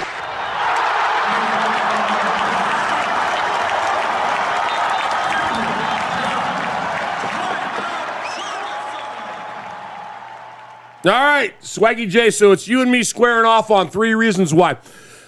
I hope you win this. Oh, well, thank you. And next time when I have to take the opposing team, I'm going to say the same to you. Well, yeah. So my first, I'll go one, then you go one, then I'll go one. Yeah. So my first reason why we're going to win this game. Okay. Because we're the Raiders and you're the Broncos. There you go. Oh! No, I'm kidding. I was about to say, wait, you got to stretch that out a little bit till Murph gets back from the bathroom so we can change the camera. So I want to talk about Rich Bisaccia. That's my first reason. Okay. I think Rich Bisaccia is the leader that it's going to take to get us over this hurdle. Yes. And I think this first game out of the box, I think that last game, I think there was a distraction. And I think with Gruden on the sidelines, and you and I talked about it, we texted about it, that we have seen him probably, we even said last week, he's probably seen him coach his last game. I think that was a distraction. I think there was a lot that the team knew that we didn't know at that time. True. And I think that Rich Bisaccia is the man to lead us through this. I have faith in him. Somebody put in there earlier, they go, yeah, Uncle Mosh is crying a little bit over Gruden. Well, I was a Gruden apologist. He was my coach until he wasn't my coach anymore. Truth. And I did cry a little bit, not for the man, but for the sport. And I will say that I believe in Rich Bisaccia. I think his pedigree is unmatched. I think the fact that he worked at Auburn, South Carolina, Clemson, and Ole Miss, come on. Not to mention Tampa Bay back in the day. I'm not going to talk about a couple of those other pro teams that he's with because I hate them. But The man is the man who is what it's going to take. This is the guy that's going to get us through this and over this hurdle. He's not there by himself. He's not the only one. He's got Mayock. He's got the support of the team. Sure. But I think this is the guy that's going to get us where we need to be. All right. Well, then I'm going to take one of mine and say... Tell us why the Broncos are going to win, Jeff. Yeah, tell us why. Isn't that fun? I don't think... Hang on 1 second, Jeff. Okay. Yeah. You know what? This segment sucks, doesn't it, buddy? I totally agree with Uncle Mosh. But to play devil's advocate, that's why the Raiders are going to lose. The Raiders will lose to the Broncos because I hate that. God, I know, it's awful, This is isn't the it? dumbest shit that we've ever done on this show. That's why the Raiders are going to lose, because there is yes A lot has happened in this organization in the last week. We've got a new guy, Bisaccia. Yes, he is going to be great, but everyone is still freaking out a little bit. We've had Carl Nassib took the day off, and the Raiders need him. The Raiders need him.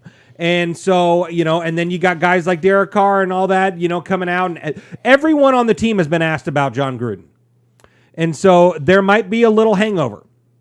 There might be a hangover, and that might play into the Broncos' hands. All right, Uncle Mosh. This was stupid. So let me just give you a little disclaimer. So we used to play this game when Sonny and I did this show back, and it was the worst. I hated it. I'm with you. I hate it. But I think what it does is that it fosters a fun discussion, because we as Raider fans, especially around here, we celebrate the Raiders. We're all diehard Raider fans. So it forces you into a box to consider things that maybe you normally wouldn't consider. So that's why I think it's fun. All right, Mosh. All right, so this is reason number 2 that we are going to just mop up the floor with the donkeys in Donkey Land. Let's go. You know why? Sorry, the chat. What'd they say? Tell us. Swag Jeff, Everyone says if we win, you shave your beard. I love that. Wow. I'm sorry. Go ahead, Mosh. Anyway, so my number 2 reason that the donkeys will get beat is also one of their number 1 reasons that they're going to win. But here's the problem. Okay. They're putting all their eggs in the basket that Teddy Bridgewater is carrying. Oh. This is the man that's coming off of a concussion.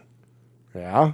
Wait till he gets hit by that condor arm good time. Let's go. Wait till Nassib's has something to prove. Nice. You know what I'm saying? When this man gets taken down, okay, and he gets put on his butt 1 or 2 times, and they're worried about that brain pan of his, and he's taken out of his sorts, this could be to their detriment big time. So even the Denver apologists have said they need to protect Teddy. If he doesn't get the protection that he needs, we could end up getting blown out. And they're not even talking about a helmet-to-helmet or a cheap shot. Just a rough tackle to the ground. A rough, hard tackle. That's our number 1 key, or number 2 reason that we're going to beat the Broncos, is because Teddy's basically still playing hurt.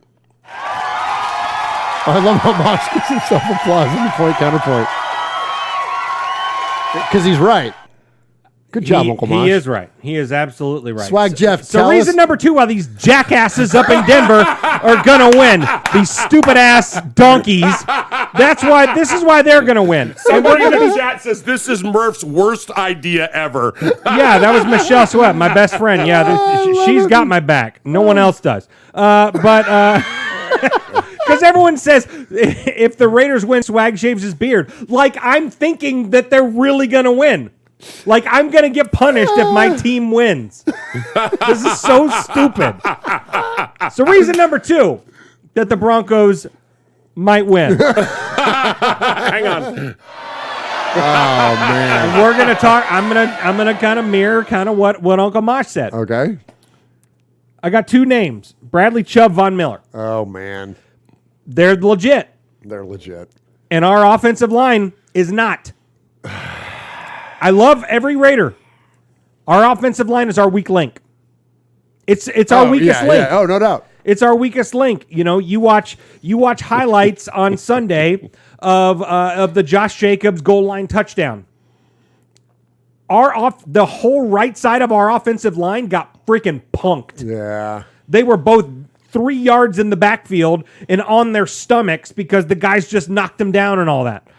It's when you look and us, we're not big fans of PFF grades. Yeah. But everybody not named Colton Miller is like at the bottom or just a few notches up from the bottom in terms of grades out of all of the other players at their respective positions. Yeah. So that's a good point. And seeing this is where, again, it's tough, but it's something to be considered. Like going into this game, we're all fired up. Yep. But great call out. Von Miller and Bradley Chubb going against Alex Leatherwood and whoever else is out there. Could be rough. Brandon Parker, so it's something we need to be concerned about. All right, let's get... Erica S. said if the Donkeys lose, Swag can buy everyone the next round of Woodson whiskey. I'm in for that. Paul Egerton says Swaggo's going to need counseling after this. No kidding. It's rough. I hate this segment. All right, there's a little bit of a response from the crowd. Swag he likes to be loved. Swag loves to be loved. Loves to be loved. I love to be loved. And right here's now, the third reason. I don't even like myself right now.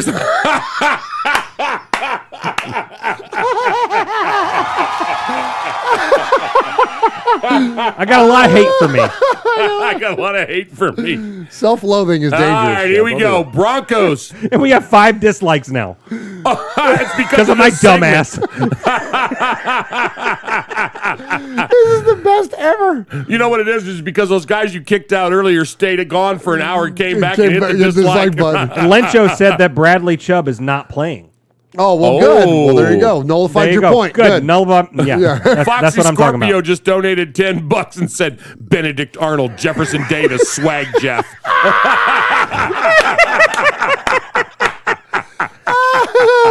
So this Paul might be the worst segment. This is worse than the Tales from the Dark Side Tuck Roll episode. I was just going to say, this might be the worst idea I've had since that thing.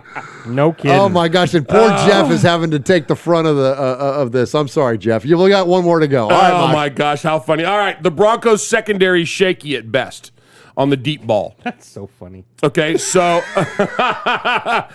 with the Broncos secondary being shaky at best, is that guy Simons, what's his name that they got back there? There's no way he's going to stick with Waller. He's good, but there's no way he's going to stay with Waller. Absolutely. And I'm telling you right now, it's Mile High Stadium, okay?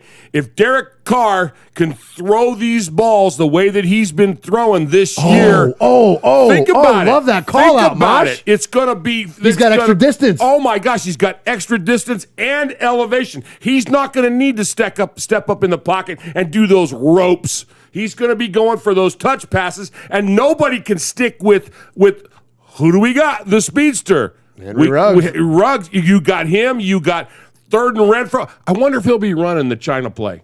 Oh, absolutely. Absolutely, right? You know it. And Waller, oh, my gosh, it's going to be crazy. We're going to go back to – you're going to see us back – to pinpointing Waller like we did in that first game of the season. Let's go. Let's go. Do you want my score prediction? No, at this let's point? do that after my point. Okay. All right. Let's do Wait, that hang on just a second. Yeah. Give yourself some of that. Erica S. is in here saying Swag's about to get blamed for all these emails, too. Well. Why not? Okay, let's hear from Swaggy. All right. It's so funny. Stacy Ruff says that the third reason will be because Mariota's going to start, but that might be one of Mosh's. Why the Raiders might win is because Mariota would start. Michelle says Swag refuses to do the third point. Yeah, no kidding. Kidding. Are you abstaining from the third comment? Or are you going to No, play? I'm going to tough it out. Okay. I'm going to tough it out. I'm a man. Way to be a grinder. I'm a Raider. Hey, I'm a Raider. Raiders will always finish. And what does Will always say? Hey, things are tough on the boy right now. Things are a little tough on the boy, man. And it's so funny. I laughed when he brought up his third point because we didn't talk about this. You and I didn't talk about reasons why the Raiders will win or lose. Not at all. The third reason why the stupid ass Broncos might win this game It's because of our banged up secondary. Our banged up secondary. You got Mullen out. You got Damon Arnett, who may or may not have played a factor anyway. Just ask here on the Q-Dog Raider. Hobbs and Amik Robertson are holding their own. But when are these injuries going to catch up? Yeah, and we might see Jerry Jeudy, pull some trickery out. He's a hell of a route runner. We might see him come and do his best Hunter Renfrow impression. Not nearly as good as Hunter, but yeah, it might happen.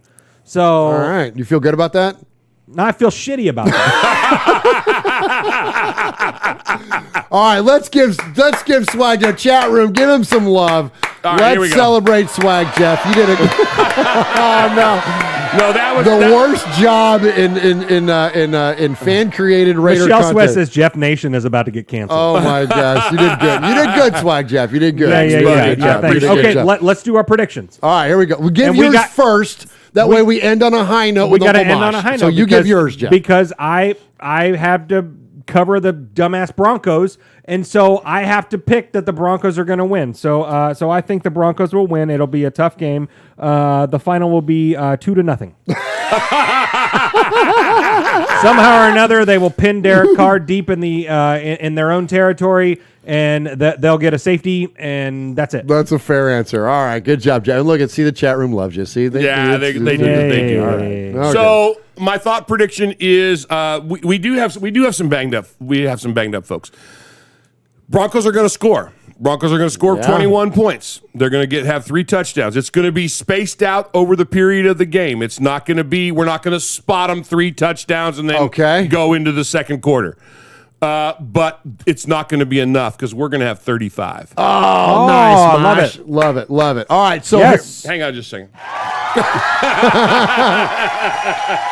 All right, so here we go. Jeff, I'll give you a chance to shine your Raider fandom here at the end because you were such a good sport for that. Mosh predicts a 35-21 game. I think that's very reasonable, especially in the Mile High Air. All the points that Mosh brought up. Who's the lead scorer in a 35-point Raiders win? Ooh. Hunter Renfrow. You think it's going to be Renfrow? Dude, nice. I'm telling you, man.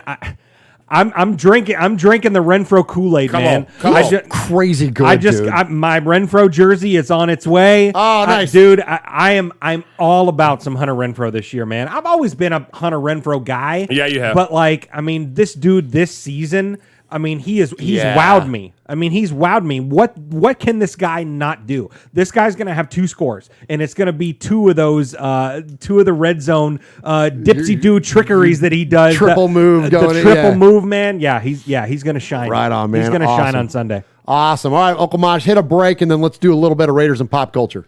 Hey, this is Pete Koch, former Los Angeles Raider. Yeah, back in the old days, baby. And you're listening to Murph and Uncle Mosh, who happens to have the same hair as me. Check it out, Raiders Fan Radio.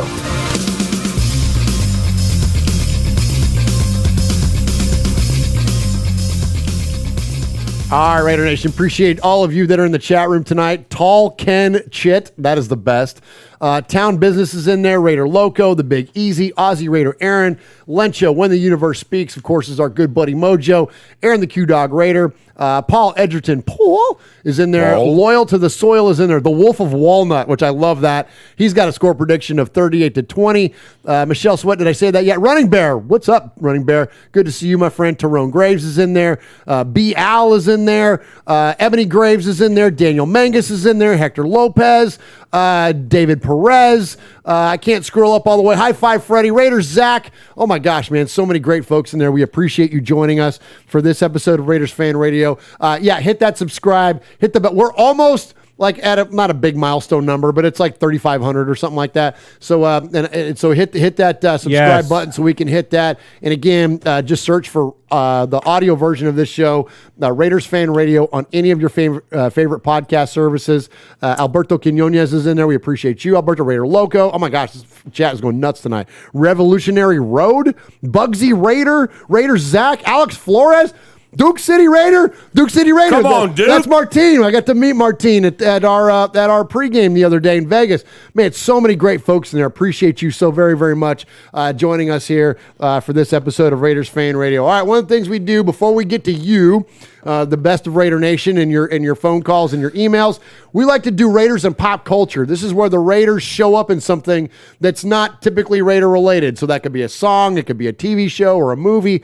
In this case, it's a live magical performance. All right, so there are a lot of course, as you know, amazing shows in Vegas. My personal favorite is the Beatles' Love, the Cirque du Soleil. Probably my all-time favorite thing that's not a Raider game. But also high-profile magician Chris Angel. I've actually seen Chris's show at the Luxor. Well, Chris announced that he was going to be doing a live Hey, he made Gruden disappear. Oh,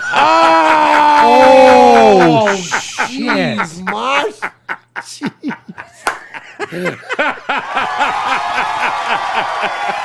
Damn. All he had to do was provide some emails for some folks. Sorry. Mind freak. All right.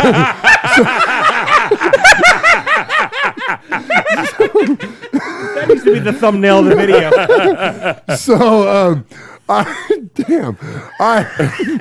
So what he did was really cool. He got yanked up on this cable up to the middle of the top of Allegiant Stadium.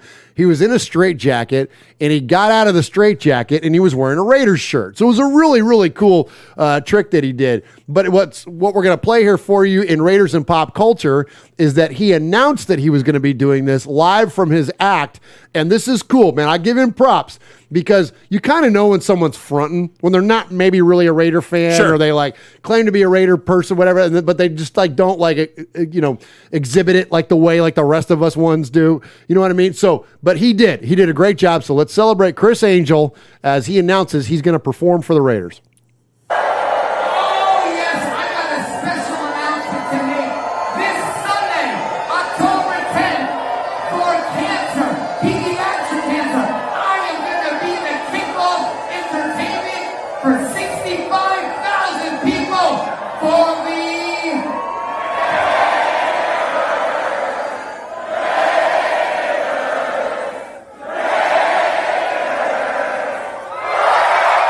That's legit, right?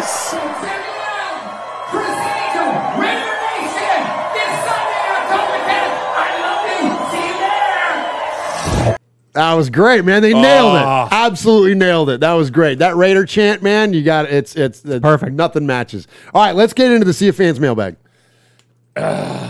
Sorry, I was late on that. He is fading, looking. He's under the gun. He's tied. He throws. It is.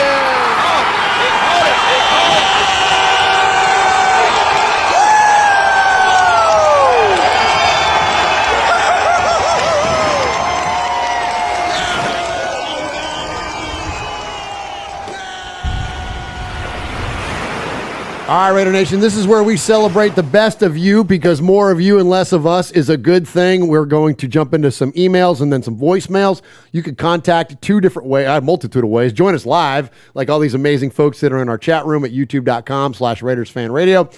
But you can call the show at 909-345-3346. That's 909-345-3346. You can leave a message 24/7, 365. I know this because a lot of you call at 4 o'clock in the morning, and that's fine. But it's funny, like I set my phone to do not disturb, but if you call twice within 15 minutes, your phone automatically rings. So I get woken up occasionally, but that's fine. Keep them coming, man. We appreciate it. And then we get some calls at 5:55 Central. Yeah, and seriously, like just a little, housekeeping here. We love your phone. Call us by Tuesday. Capo usually gets his calls in latter part of Wednesday, which is fine because we want Capo's call to encapsulate every of the most recent events. But I got a real day job and a lot of commitments and a dad and a lot of things going on. So it's tough for me to get those latter, whether it's a voicemail or an email even sometimes, to get those in, the ones that come right up close to our airtime. So try to get those in by Tuesday if you can, please. But then the emails, and this is where we're going to get to first. We've got a lot of emails tonight. You can email us at show, that is SHOW, at RaidersFanRadio.com, SHOW at RaidersFanRadio.com. Uncle Mosh always reads the emails for us. And Uncle Mosh, who do we have tonight? Greetings and salutations, Raider Nation. First and foremost, I'm just gonna put this part out here. Okay. I've been a Bronco fan since like Jeff. Like Jeff.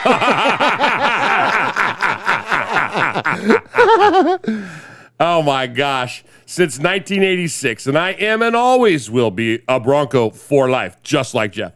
But I fell in love with a Raider man 28 years ago, just like Jeff. If you haven't figured out by now, this is Ebony, Tyrone Graves' wife. Oh, nice. I guess you're asking yourselves, well, why in the hell are you watching our podcast? Simple. I'm a podcast junkie, especially good podcasts. Well, thank you. Oh, wow. Wow, that was very nice incredibly of her. kind. Thank you, Ebony. Plus, I respect what you guys are doing by taking care of your own. I am a child nutrition manager in our public school system. Hey, come on, that's sis. your wheelhouse. I love it. And I work at the school in my neighborhood. School is the only place most of my babies get to eat, so I make sure to take care of my own. I have to tell you why I have so much respect for Raider Nation. My husband really wanted to make a home game before you guys left Oakland. He got the chance. It was the game against Detroit. That had to have been one of the best weekends of our lives. We started out that Saturday at some place where all Raider fans hang out.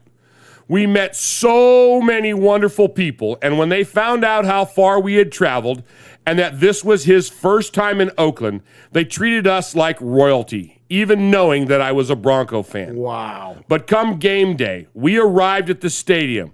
I was in awe. I had never seen a tailgate like this in my life. The people that we met that night before, Raider Mike and Jeff and Kalia, took us to the game so we wouldn't have to worry about parking. They had assigned parking. They began to introduce us to so many people. Every booth we passed, Raider Mike was like, it's his first home game, and he's from Mississippi. So everyone began feeding us and giving us drinks. It was truly like a big family reunion. Afterwards, we went out to some hotel where a lot of past Raiders hang out. The whole weekend, he barely had to pull out his wallet. My honey love got to take his picture with some of his favorite past players.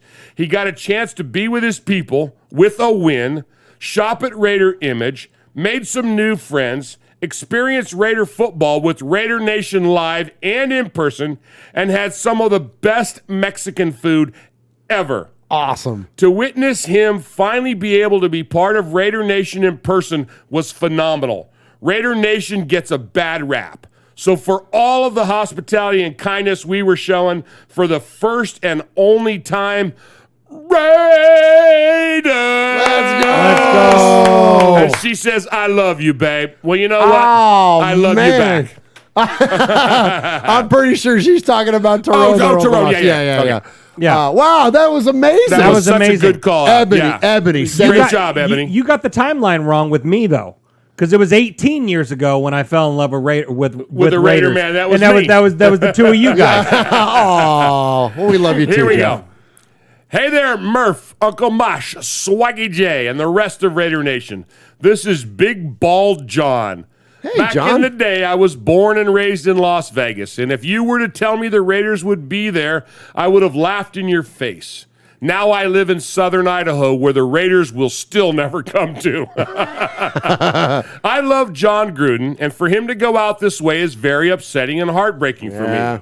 I was excited when he came back, and I was anxious to see what could have been during his 10-year contract. I have a mixed bag of emotions about the email situation, and I'm very sorry to see him go. My heart aches for Mark Davis, the players, and for Raider Nation. So where do we go from here? I thought our loss to Chicago was ugly enough, but now we have a new head coach and a future of many uncertainties. May the force be with us.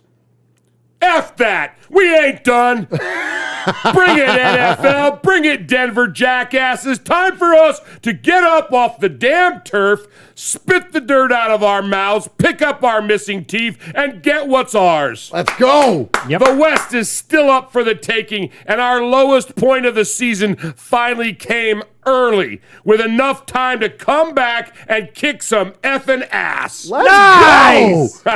Let's go. That's Big Bald John. I'm not done. Oh, okay. Yes, our O-line sucks. That just means DC has to get the ball out sooner. If Leatherwood can't block, maybe we should give him the ball and see if he can crush through the line like the fridge. Hell, I don't know. I think we need to get more creative, think outside the box, and use our players in any way possible to just win, baby. Let's go. I'm tired of the league dissing us like we're the fat kid on the playground. Careful. So let's grab ourselves by the cojones and show them who we are and what we're made of. F the rest. Let's take it. Raiders. Let's go. Big Bald John. That's awesome, man. What a great email there. Excuse me. Yeah. Greetings, Murph, Mosh, Swaggy J, Capo, Jeff Nation, and Raider Nation. So, anything going on? It was 4 years ago when I first learned about the firing of a coach and the rumors of an old, once great coach coming back. I was excited for the mere fact that except the one of in 2016, we had not had a winning season since this once great coach was our coach since Bo Jackson took us to the AFC championships on literally one leg. I had to know if I was crazy or if there were others out there who thought like me. ESPS Cam was spinning their narratives. Forget about cow turd. Except if we did make it to LA, cow turd would look at us as the greatest team ever. Social media was losing their minds. Some of them thought Al Davis was still alive. Long story. I needed to find some level-headed thinkers. Well, I found you knuckleheads. Nice. I felt I was at home. I've not been in contact with the show for a minute, only because I have not wanted to be a Debbie Downer like I was last year. When everyone was on a high, I was saying, watch out for this and watch out for that, and Carr has to run more. He double hockey sticks Josh Jacobs, had to take it to the house more and stop looking for people to run into. I may sound critical, but I don't just want to win. I also want to win the next and the next and the next. Let's go. Just want the Raiders to be the dominant team we once were. We were riding a hell of a 3-0 start.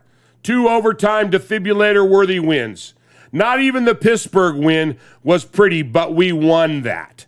I was worried for the last 2 years at least about our play calling, but not just in general, specifically our once great coaches' scripted plays.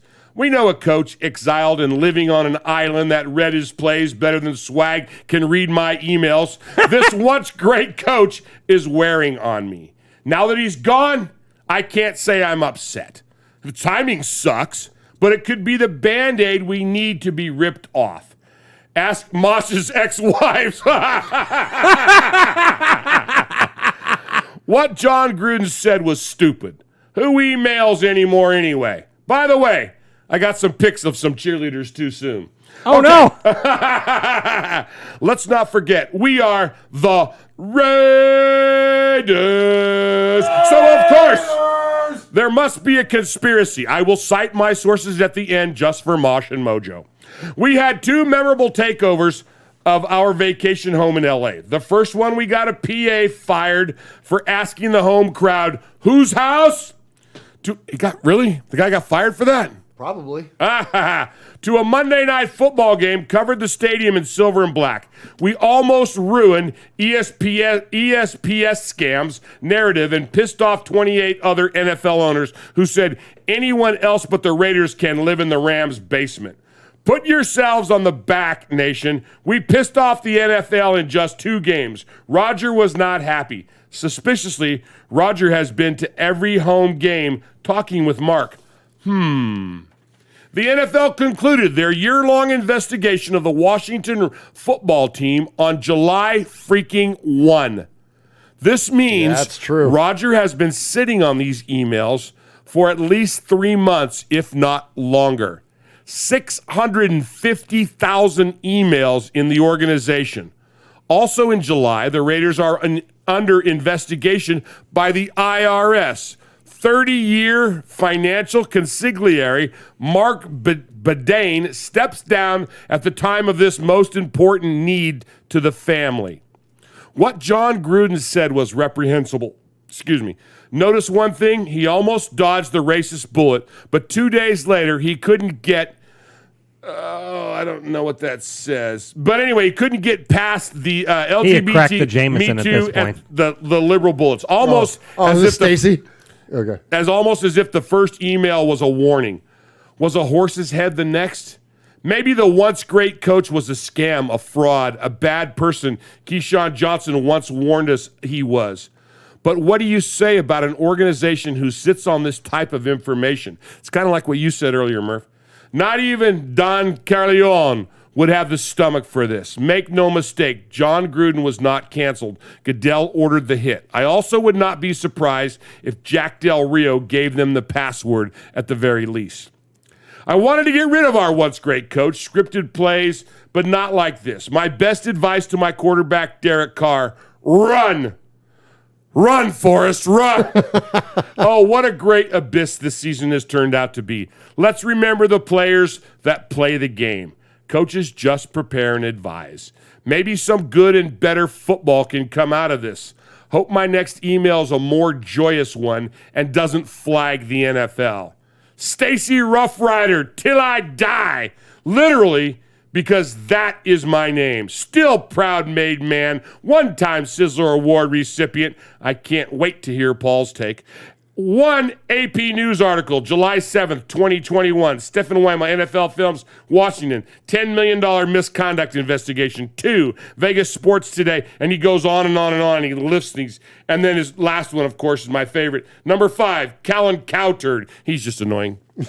Nice. Nice job, Stacy. Wow, so Stacy, man, we poke fun at Stacy for his jumbled emails at times. We love that guy. That was a lot, man. That was a good job. All right, next one. I will not miss the moron John Gruden.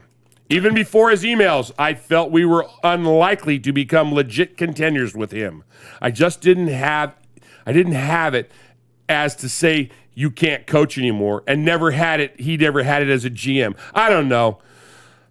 If him being gone now can salvage a season where the O-line only has one guy who actually tries to block anyone, an offense that hates scoring, a defense that refuses to stop the run, but the moron John Gruden not being a stain on this organization anymore is a very good thing. Go Raiders, Raider-Roo. Hey, nice. What's up, Raider-Roo? Appreciate Murph, you. Mosh, Jeff, Vinny, and Raider Nation. First things first. Had a thought about the point Murph made in RFR 219 regarding 3 2021 opponents in a row being the Immaculate Deception, Sea of Hands, and the Holy Roller, 3 famous, infamous games in Raider lore. I couldn't help but notice he left out the Week 1 opponents, the Ravens. Although there's not a named game in Raider lore with the Ravens, there should be. It should be called Super Fat Sunday. Apologies to New Orleans. It was January 14th, 2001, and the Super Fat was supplied by Tony Saragusa when he made a vicious late hit on Rich Gannon, bouncing on him, destroying his shoulder, ending Raiders' Super Bowl aspirations. John Gruden has said Rich Gannon was not the same after that. Now, for the elephant in the room. John Gruden sent personal emails to Bruce Allen, which culminated in his resignation. How many of us would be proud of every email or social media post we've sent over the years? Apparently, during a sexual harassment investigation of the Washington football team, over 650,000 emails were allegedly examined, and the Gruden emails in question were leaked to the New York Times. Sounds legit to me. I guess we'll see how resilient this team is. Raider Nation forever. Frank from NorCal. Proud made man. Nice job, Frank from NorCal. Evening, everybody. I hope you're all well, and I'm assuming after the last few days, there's no Woodson whiskey left. What a very sad and disappointing turn of events we've had to witness over the weekend. Firstly, the game itself. We've seen a lot of disjointed, ineffective performances over the years, but that was a bad one. It's not just the defeat that stings, it was the manner of it, and in some ways, the one disappointment that it disappointed me more than the Chargers game. If you're going to lose, then make the opposition work hard to beat you. We were beaten by a team that didn't do anything remarkable. I don't remember one play of theirs that would go on a highlight reel. They did the basics properly. We did the rest for them. Everything that could go wrong went wrong. You could argue that the off-field incidents had something to do with it, and maybe that was the case. But why is it that when the Raiders have an off day, then everybody on the roster does, not just one or two individuals? Nothing worked for us at all, and the Bears could have left the field at the end of the third quarter, and we still wouldn't have scored. They ran through us at will, and we didn't seem to have any inclination on how to stop it. Andre James is being hammered on social media. Oh my gosh. And yes, he's struggled to stop. He'd struggle to stop me at this very moment. But this was always likely to happen when you tear up one of the best O-lines in football and then ask inexperienced players to perform to the same level. We need experience in there, and so do the young guys because they're starting to drown. The last 2 weeks, we've looked like a team that's been worked out. We haven't been able to create a pocket for DC of any kind for any openings of our running backs. The easy way to answer is, why did it happen? Could be the players reacting to the John Gruden situation. I would hope that wasn't the case, though. I get that the atmosphere around the place would be chilly and be pissed off with him by all means. But once the players cross the white lines, I would hope they would be professional enough to continue to do their jobs properly, which means it could have just been a bad day at the office. A really, really bad day. I'm not being wise after the event because I was a huge fan of Gruden and wanted him to do well, but there were times when his play calling was confusing to say the least, and not for the first time. For example, continually running Josh Jacobs up the middle into an unprotected onslaught with no play action, no Alec Ingold in short yardage situations or even as extra protection, and that's just a few instances. Didn't someone once say the definition of insanity is doing the same thing over and over again, but expecting a different result?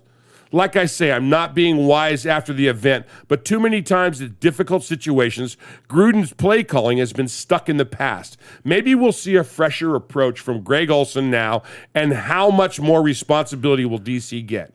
If things were bad on the field Sunday, then off the field it's probably been worse. There are no excuses for Gruden's behavior. It's sickening, and a bad situation was about to get a whole lot worse. Mark Davis was being backed into a corner, and the outcome was inevitable. At the end of the day, the Raiders are more important than any one person. Gruden needed, where did I hear that before? Gruden needed to go. Whoever made the final decision, his job was untenable. Just to make things worse for me, the Monday Night Football show in the UK usually features Maurice Jones-Drew. So there's a little Raiders love around, but this week, on the day Gruden resigns, the show was presented by Matt Smith and Daniel Jeremiah, the Chargers game day radio announcers. They didn't make light of the situation, but you could tell there was a hint of happiness in their tone. It didn't help, and I turned it off pretty quickly. Isn't it typical of the Raiders to have everything on a stable footing and move forward nicely until go and then self-harm gets in the way? I don't drink anymore, but if I'd had a bottle of Woodson whiskey and a straw on Sunday, I'd have gladly drifted off for a couple of days. The main question for us all to ponder now is, who comes in as head coach? Do we go down the younger route or with a more tried and tested veteran? And what will happen to Mike Mayock? I've always had Gruden/Mayock down as a double act. So, do we see the end of Mayock as well? I certainly hope not on that one. Is there any need for this to linger on, though? Gruden has gone, and while the attention will still be on him for a while, the Raiders dealt with it quickly. I'm proud of them for that, by the way. Yeah, I absolutely. didn't say that, but they just jumped on it. Yeah. They did what had to be done. Somehow we have to shake ourselves down, try and forget about what happened, and focus our attention on this coming weekend. Maybe I'm being naive when I say this, but I hope it's that easy, as we don't need the additional distraction. We have, excuse me, we have the perfect game on Sunday to vent our anger. Yes, we do! Let's go. And make us feel a whole lot better. A trip to one of the biggest shitholes on the planet against one of the most rancid collections of idiots known to man. Nice. Let's start the healing process in style, fellas. And then we can all sit back and listen to Houston Raiders Steve's singing, "Let me ride that donkey, donkey, let me ride that donkey, donkey." There are not many things in life to make you feel better than kicking the donkey's asses. The world would be a better place. The sun will be warmer. The sky will be a deeper shade of blue. Birds' songs will be sweeter, and Elway will have choked in his nose bag. It's been a horrid few days. Hopefully the mist will start to clear now, and we can still have a positive season. I know it's hard to see from where we are right now, but there are still 12 games left, and who's to say this isn't Coach Basakia's destiny? Let's Stay go. safe, RFR family. Love you, Raider Nation. His Lordship, the Royal Scribe, Paul Egerton, Shropshire, Mississippi, Polly Award winner 2019, Foggy Glasses Award winner 2020, BRT Sizzler scorekeeper, proud made man, Five-time plus one. winner of the Raiders Fan Radio BRT Sizzler Award. Oh my gosh, Paul, bringing the heat, man. Paul. Paul. Paul. Paul. Paul. Ball? Paul. Paul. Ball. Paul. Paul. Ball. Claude. Claude. Claude. Paul. Paul. Paul. Paul. Paul. Paul. Your name, Paul? Paul. Paul. I met him with Paul. Who? Paul. Paul, yes, Paul. Paul's not here. Hey, Paul. Paul. Hi. That was Paul. Did he call Broncos fans a rancid collection of idiots? Yes. That was amazing. That was That's beautiful. That was 23 minutes of emails. We've never had had that many. Whew. Well, our people had a lot to say, you know what? And they needed to be heard. Thank you, Mosh. And absolutely. And that's what this platform is all about. That's what Raiders Fan Radio is all about.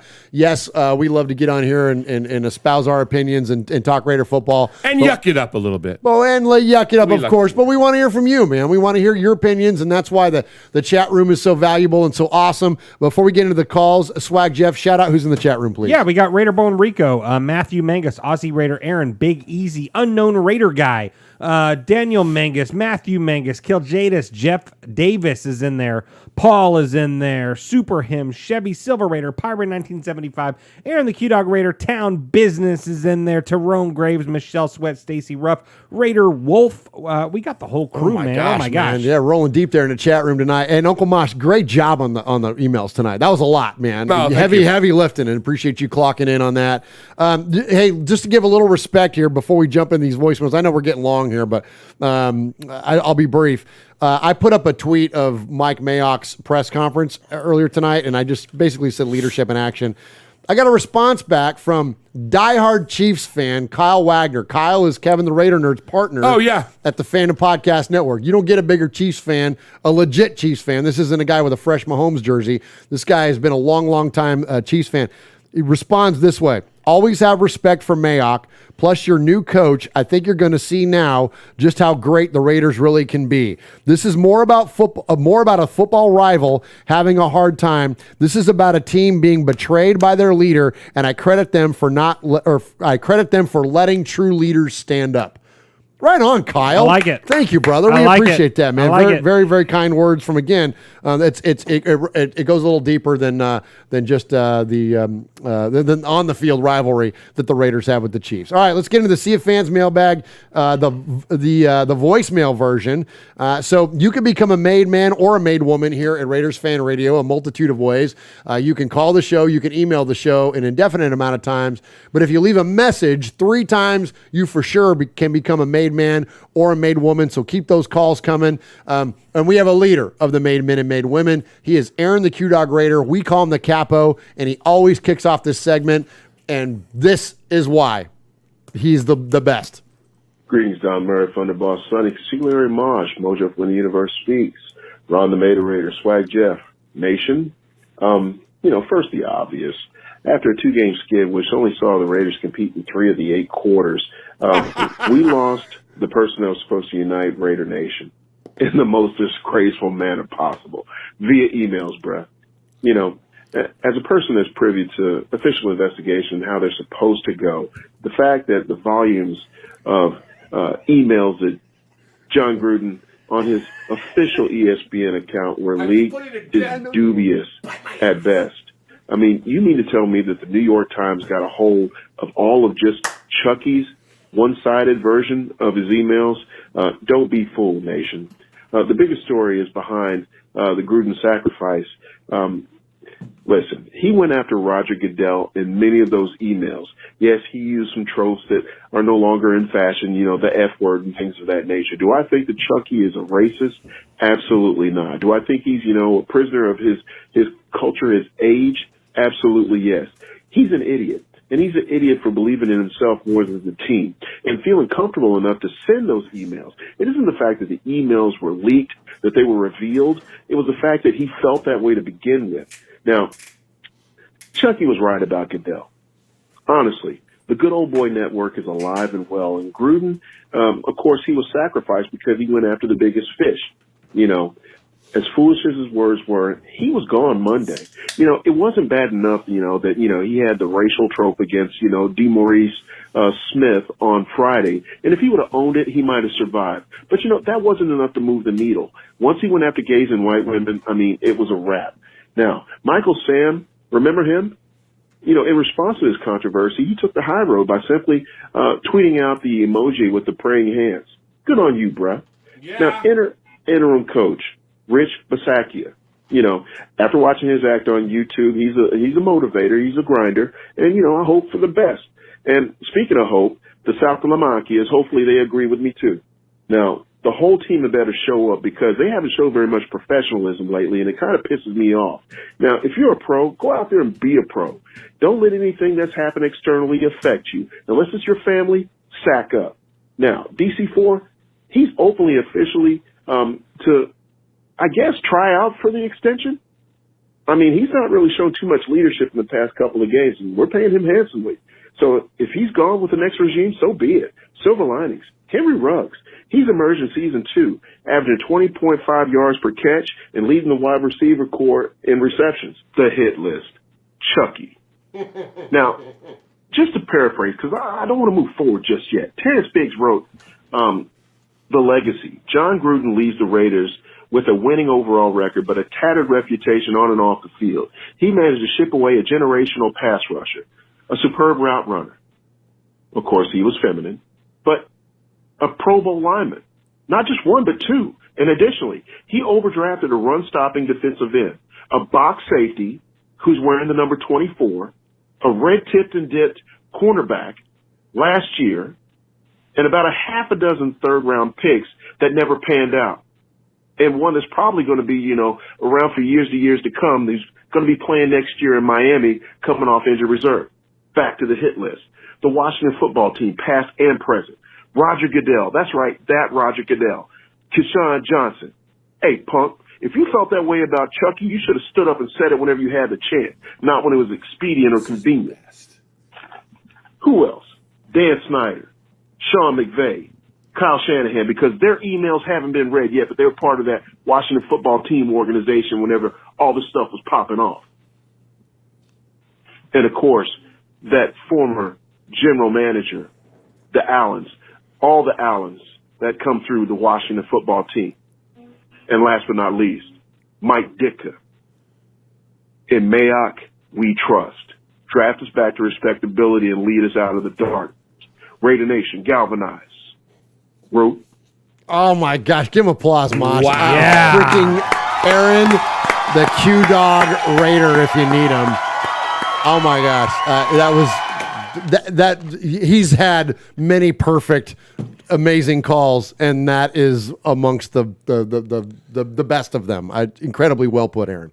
All right. Let's please. Aaron touched on something early on that the whole idea about this, this whole thing was brought about because of a sexual abuse scandal. Oh, yes. So some of the arguments that people are going, oh well, this person did this and this, but that doesn't fly because this was part of it. This is just this part of it was brought about while they were investigating for the last 10 years the Washington football team, and Aaron touched on that. Oh, man. And he's right. And look, and he also mentions that he's been an investigator for 20 plus years. That's his job. That's his job. And so, there's no more credible source, for what we do around here in terms of perspective on this kind of thing. And so, look, man, that's why I said at the top of the show, man, this is the tip of the iceberg of this thing. And but I don't even want to comment anymore because I just want to appreciate Aaron because that was unbelievable. It was phenomenal, Aaron. Amazing call. We appreciate you. We love you, Aaron. And as always, I know he'll keep them coming, but yes, keep them coming, please. Great stuff there from Aaron and Q-Dog Raider. All right, next up, we're going to get to Uncle Mosh's probably biggest fan, but maybe not so much of a fan of Swag Jeff. It's OG Daniel from Chronicles of the Black Hole. Hey guys, this is OG Daniel with the Chronicles of the Black Hole. Just want to say thanks, Swaggy Jeff, for not mentioning me as a content creator. Thanks a lot. It's okay. I may be small, you little prick. I want to talk about our D-line this week. Our D-line needs Damn. Max Crosby. Well, let me explain to you. Bear meat. If you've ever eaten bear meat, it's kind of greasy. So if Max Crosby looks like he's wearing lip gloss by the fourth quarter, don't take it the wrong way. He isn't going down, that road. Also, I wanted to mention the comments by Bosa. That little prick, he is soft. So you and Joey Bosa in the same boat, What I mean is purple mattress soft. Like, Derek Carr is probably at the end of week 18. We got a revenge game against him, and Joey Bosa won't be there because he's going to be on injured reserve because he's a soft, delicate little flower who likes to talk a lot of trash. Otherwise, Uncle Mosh, I just want to ask you, after you were drinking that whiskey, I wanted to ask if you were interested in buying a vowel. I mean, dude, it was great.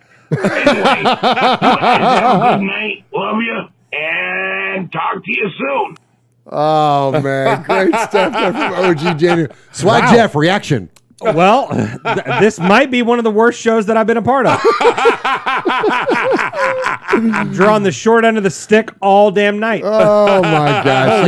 Everybody loves you, man. Everybody loves you, man. It was fun. Yeah. No, it was my fault, if anything. Just because I mentioned earlier in the show, there's so many content creators. Someone brought up in the chat, and keep it on a little bit of a downer here. Ray Fosse just passed away.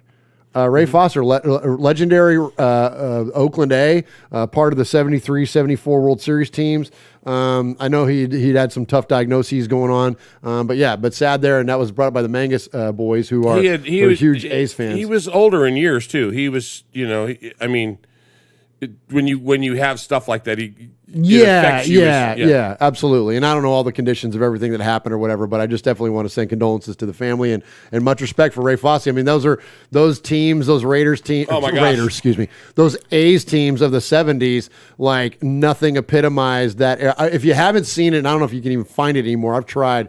There's a documentary called Renegades of Oakland, and it's about the A's and the Raiders of the 70s and like how that kind of formed up and about how they like emulated the city and all that. And, there was so much in terms of the A's, like, able to grow their hair long and grow mustaches, and guys like Joe Rudy, and like it's an incredible thing there. But anyway, so that's always tough news. All right, he was 74. 74. So that's pretty good run. It was a cancer thing. It was a cancer thing. Yeah, pretty good run there for Ray Fosse. And again, appreciate, and not only as a player, but he was a color commentator for years after that. Yeah, he was really good. Yeah, absolutely. All right. All right, let's get to the next one here. We've got our buddy, first time caller, I believe. We see him in the chat, and he exchanged with him on Twitter all the time. Diehard Raider fan, Storm. Hey there, RFR. This is Storm from Astoria, Oregon, calling. It was my first call to the show, and I was hoping to make it after a W, but I got some stuff to get off my chest. So I got a few things to say. So first of all, shout out to Khalil Mack for the revenge game. You know, we talked shit about him for a couple of years after that Bears win in London, and he repaid us today with 2 sacks. Really, it was 3 sacks considering the 2-point conversion. Mack trade was a dud anyways. It was a bad mistake, and, you know, Mack made sure to pay for it. But more importantly, we gotta address the elephant in the room with Gruden's racist remarks. I mean, first of all, if you think that saying lips the size of a tire isn't racist, you know, my response to that would be to go down to any bar, especially in Oakland near the Coliseum, go to any of the fine patrons there, say that to someone's face and see what happens. Like, trust me, like, just go down there and see what happens. It's racist, and you're gonna get thrown out or worse. Yep. It's not a good thing to say, and there's no defending it. So, number 2, if you think, while we're not in the locker room as fans, you know, with those guys, you just look at what happened on the field. You know, just judging how he came out and played, it looks like the trust between the player and head coach is just gone. The game was really over at the half. Yeah, we made it close at the end, but end of the day, we scored 9 points.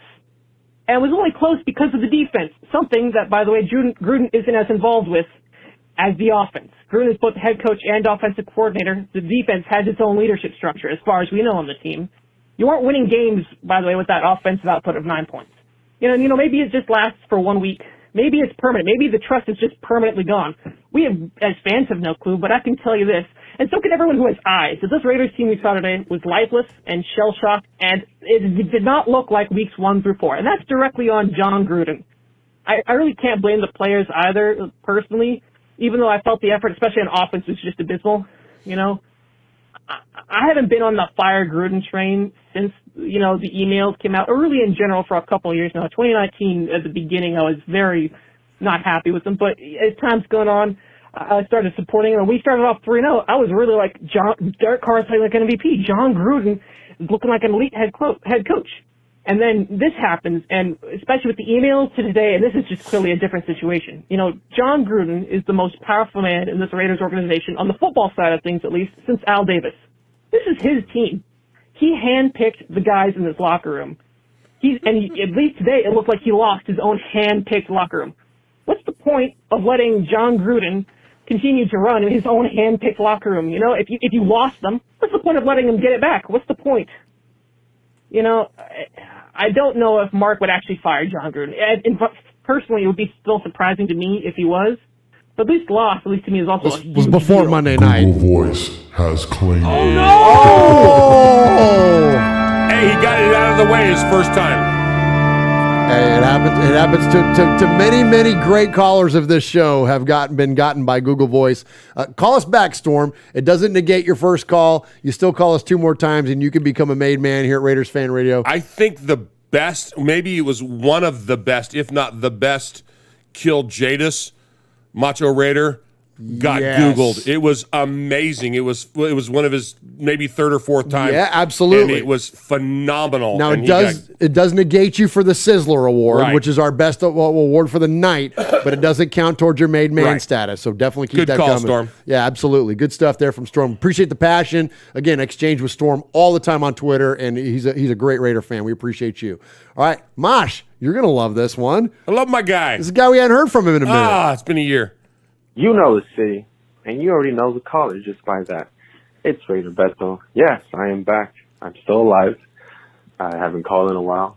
What's that, 9 volt? But yeah, a little update about me.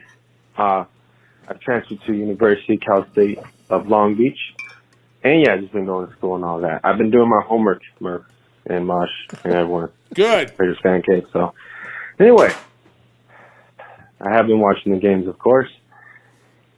And I had a feeling that the offensive line was going to be bad, but I didn't know the entire offense was going to be very shaky. The defense is playing what they can do. You know, they're making their stops. They're doing 3 and outs. What is the offense doing? Not a damn thing. Everyone wants to blame Carr and wants to blame the offensive line. It's the entire offense. It's the entire offense. It's the entire play calling of Gruden that needs to be held accountable. And could it get better? I hope.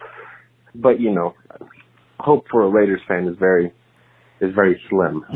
It's dangerous. Because we all know what's happened in the past 20 years. You get a hot start, or not actually last year. They get a hot start, 6-4, and finish 8-8. But nonetheless, you know, there's a lot of games to play. I always say, see how the team plays by the end of the bye week, and when they go into the bye week, see how they are. But if the Raiders don't make the playoffs, I want Gruden out. He got to go. It's not working. Guess what? Year 4 already, no playoffs. He's got more losing games. When was this more call games called lost in? than won. 2019. It's not working. Eat the money, eat the mistake, Mark Davis. Own up. Mark Davis, you got to do more. He saved I'm sick of this 60,000, buddy. team losing, Or damn 60 it. million. Yeah, he did. Sorry about that. Yeah. Anyway, go Raiders. Oh, great job, Beto, man. We Love love the it. 9-volt, Love Beto. Beto, man. Hey, congratulations. Like, what did he say? Long Beach? Is that where he's going to school? Yeah. Yeah, absolutely. Congratulations. And also, some town business said Cal State Long Beach. That's where my lady got accepted there. So congratulations to her as Right well. on. And yes, Beto, keep doing your homework. Don't call the show as much, but definitely call the show. We miss you, man. We love your calls. All right, Mosh, here's another one. You guys, and you too, Jeff, are going to get a kick out of this. So, you know, we have caller Greg in Tennessee. Right. Sure. Yeah, well, we got a new caller named Greg. Oh. All right, here we go. Yeah, this is a sponsored plug, Greg. I'm a first-time caller. I ain't never called in before. I hope to be a May guy if I call in a couple more times. But I just want to say, you know, I hate to see Gruden go like this. Maybe we need a new start. I'm hopeful things going forward. I think that we need to get Waller more targets. Like, he lit up the Ravens, man, that first game. He sounds he's our familiar. best playmaker. We need to get him the ball. I'm also running the Radio Fan Radio Fantasy Football League. I'm doing terrible. I'm 9th out of 10. I'm number 10. I don't see how I'm so bad. I got You're Tyreek number Hill 10. and Travis Kelce on the team.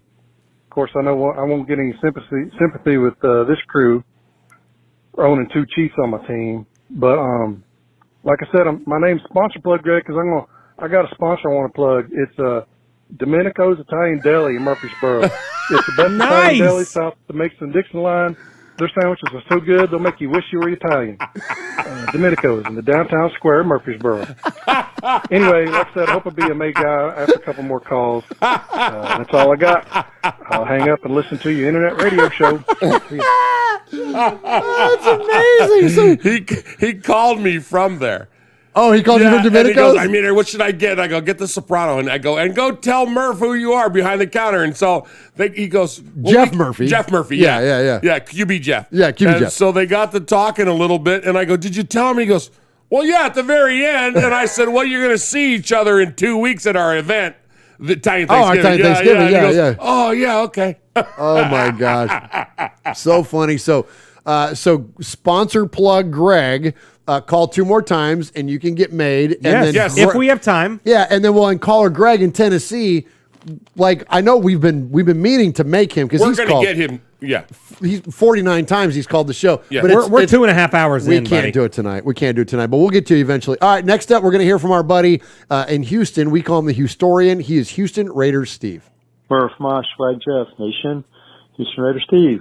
I was going to tell you, I'm not going to click anything that Mike Florio says. Mike Filber, Mike Lombardi, any of those Raider haters, Colin Cowturd, Stephen A. Smith, every one of those people that are so critical of our team are having a field day right now. They want to divide Raider Nation. The other day I said that I thought Coach Gruden should be fired, and that was before I knew about all these latest emails. First one was bad enough.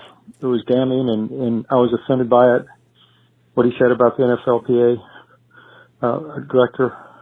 Anyway, based on what Gruden said about, we all know what he said to Goodell, the female referees, and also Michael Sam, and what he said to Goodell. We're in a whatchamacallit, trying to, you know what I'm saying? It's politically correct, but I understand what he said. Based on what he said in those emails, I could see where he got fired. It's sad because he was the face of our team. He really loved our team, but I think that was probably dividing the locker room, and so they had no other choice but to let him go. What I want to know is I want to look into Bruce Allen and what he had to say.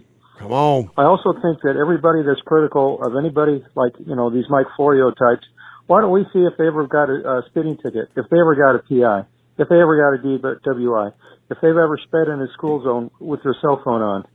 If you're going to sit there and, what does it say, throw glass houses, throw rocks at glass houses, when you point a finger at somebody, usually 3 fingers point back at you. Why don't we look to see what Mike Florio, if he's ever had a blip on his record, if he's ever done anything wrong? He's a hypocrite. Can't stand the man. He sucks. Goodbye. He sucks. Goodbye. He sucks. Goodbye. All right. Great job, Houston Raiders, Steve. We appreciate you, my friend. All right. So we award each week a Sizzler Award. Uncle Mosh gives out that award to the best emailer or phone caller of the week. We got a lot of great submissions this week. We appreciate you. And some aren't eligible. Like Paul's not eligible unless Mosh bends the rules. Capo's not eligible. But Mosh, who do you got this week? So Ebony, Big Bald, John, Stacy Rough Rider, Raideroo, Frank and NorCal, and Paul all sent fantastic emails. Awesome. We had 28 minutes, 24 minutes, whatever it was, of emails. They were great, and they were content filled, and they were dead on. Capo, his call was just, it was perfect. It was what Raider Nation needed to hear. Amen. Yep. And I'm sorry that our little podcast doesn't hit a million of our fans because they all needed to hear that.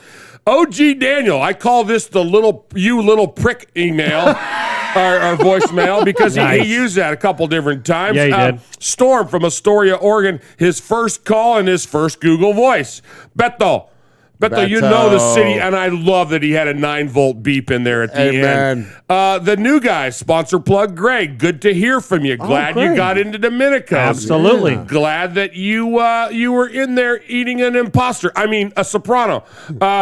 And then we rounded it out tonight with Houston Raider Steve, our historian, and he had some comments on Gruden. But tonight we're going outside the box and we're awarding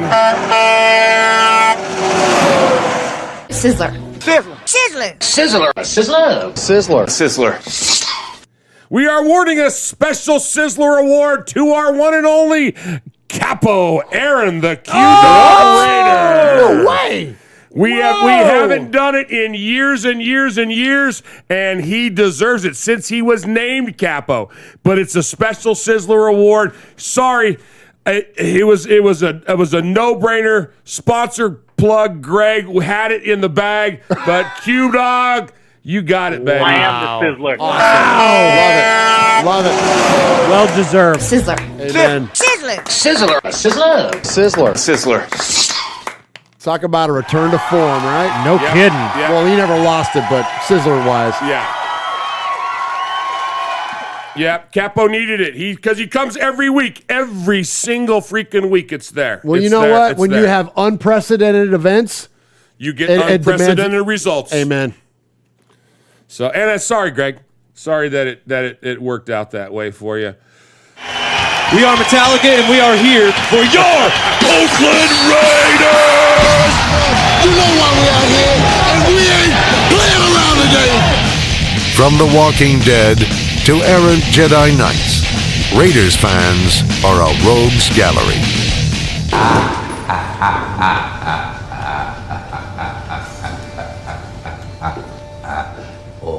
Nice.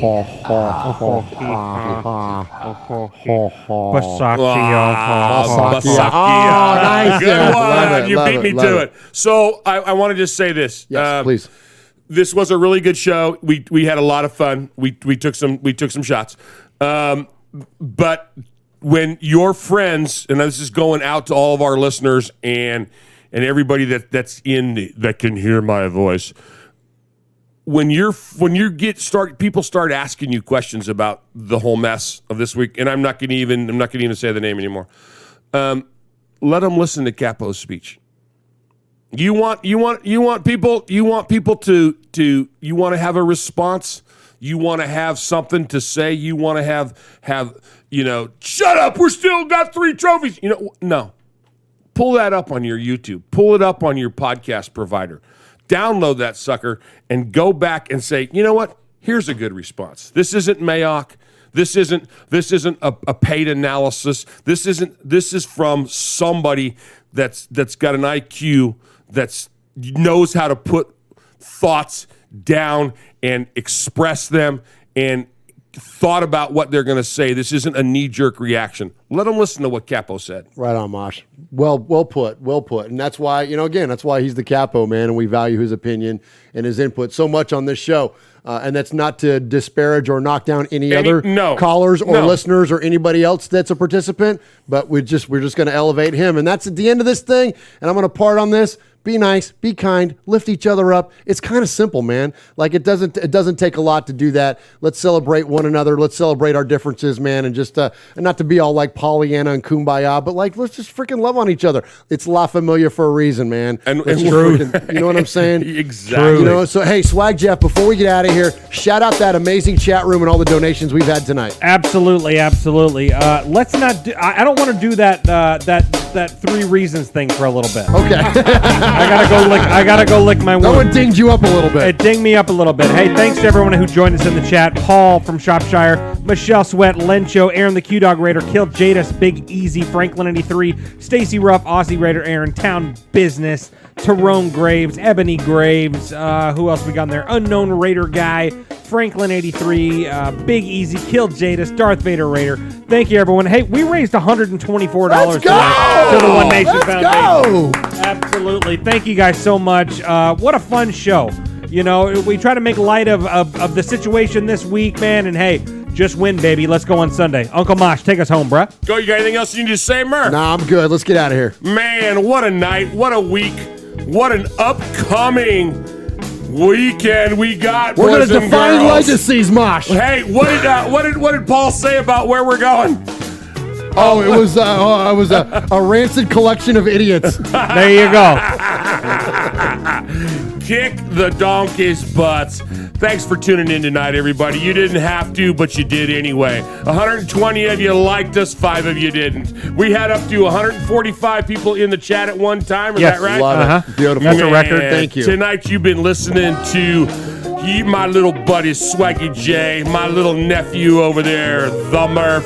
You got your old Uncle Mosh, and you've been listening to Raiders Fan Radio, where we take a lighter side journey into the very dark side. What happens in Vegas started in Oakland. And you can all say with me, adios, malingerer, because you're gone. Good night, everybody. God bless. Drive safe. Get your shots. Goodbye. Get out of YouTube! Boy, that adios malingerer has never been more poignant than now, huh? Seriously.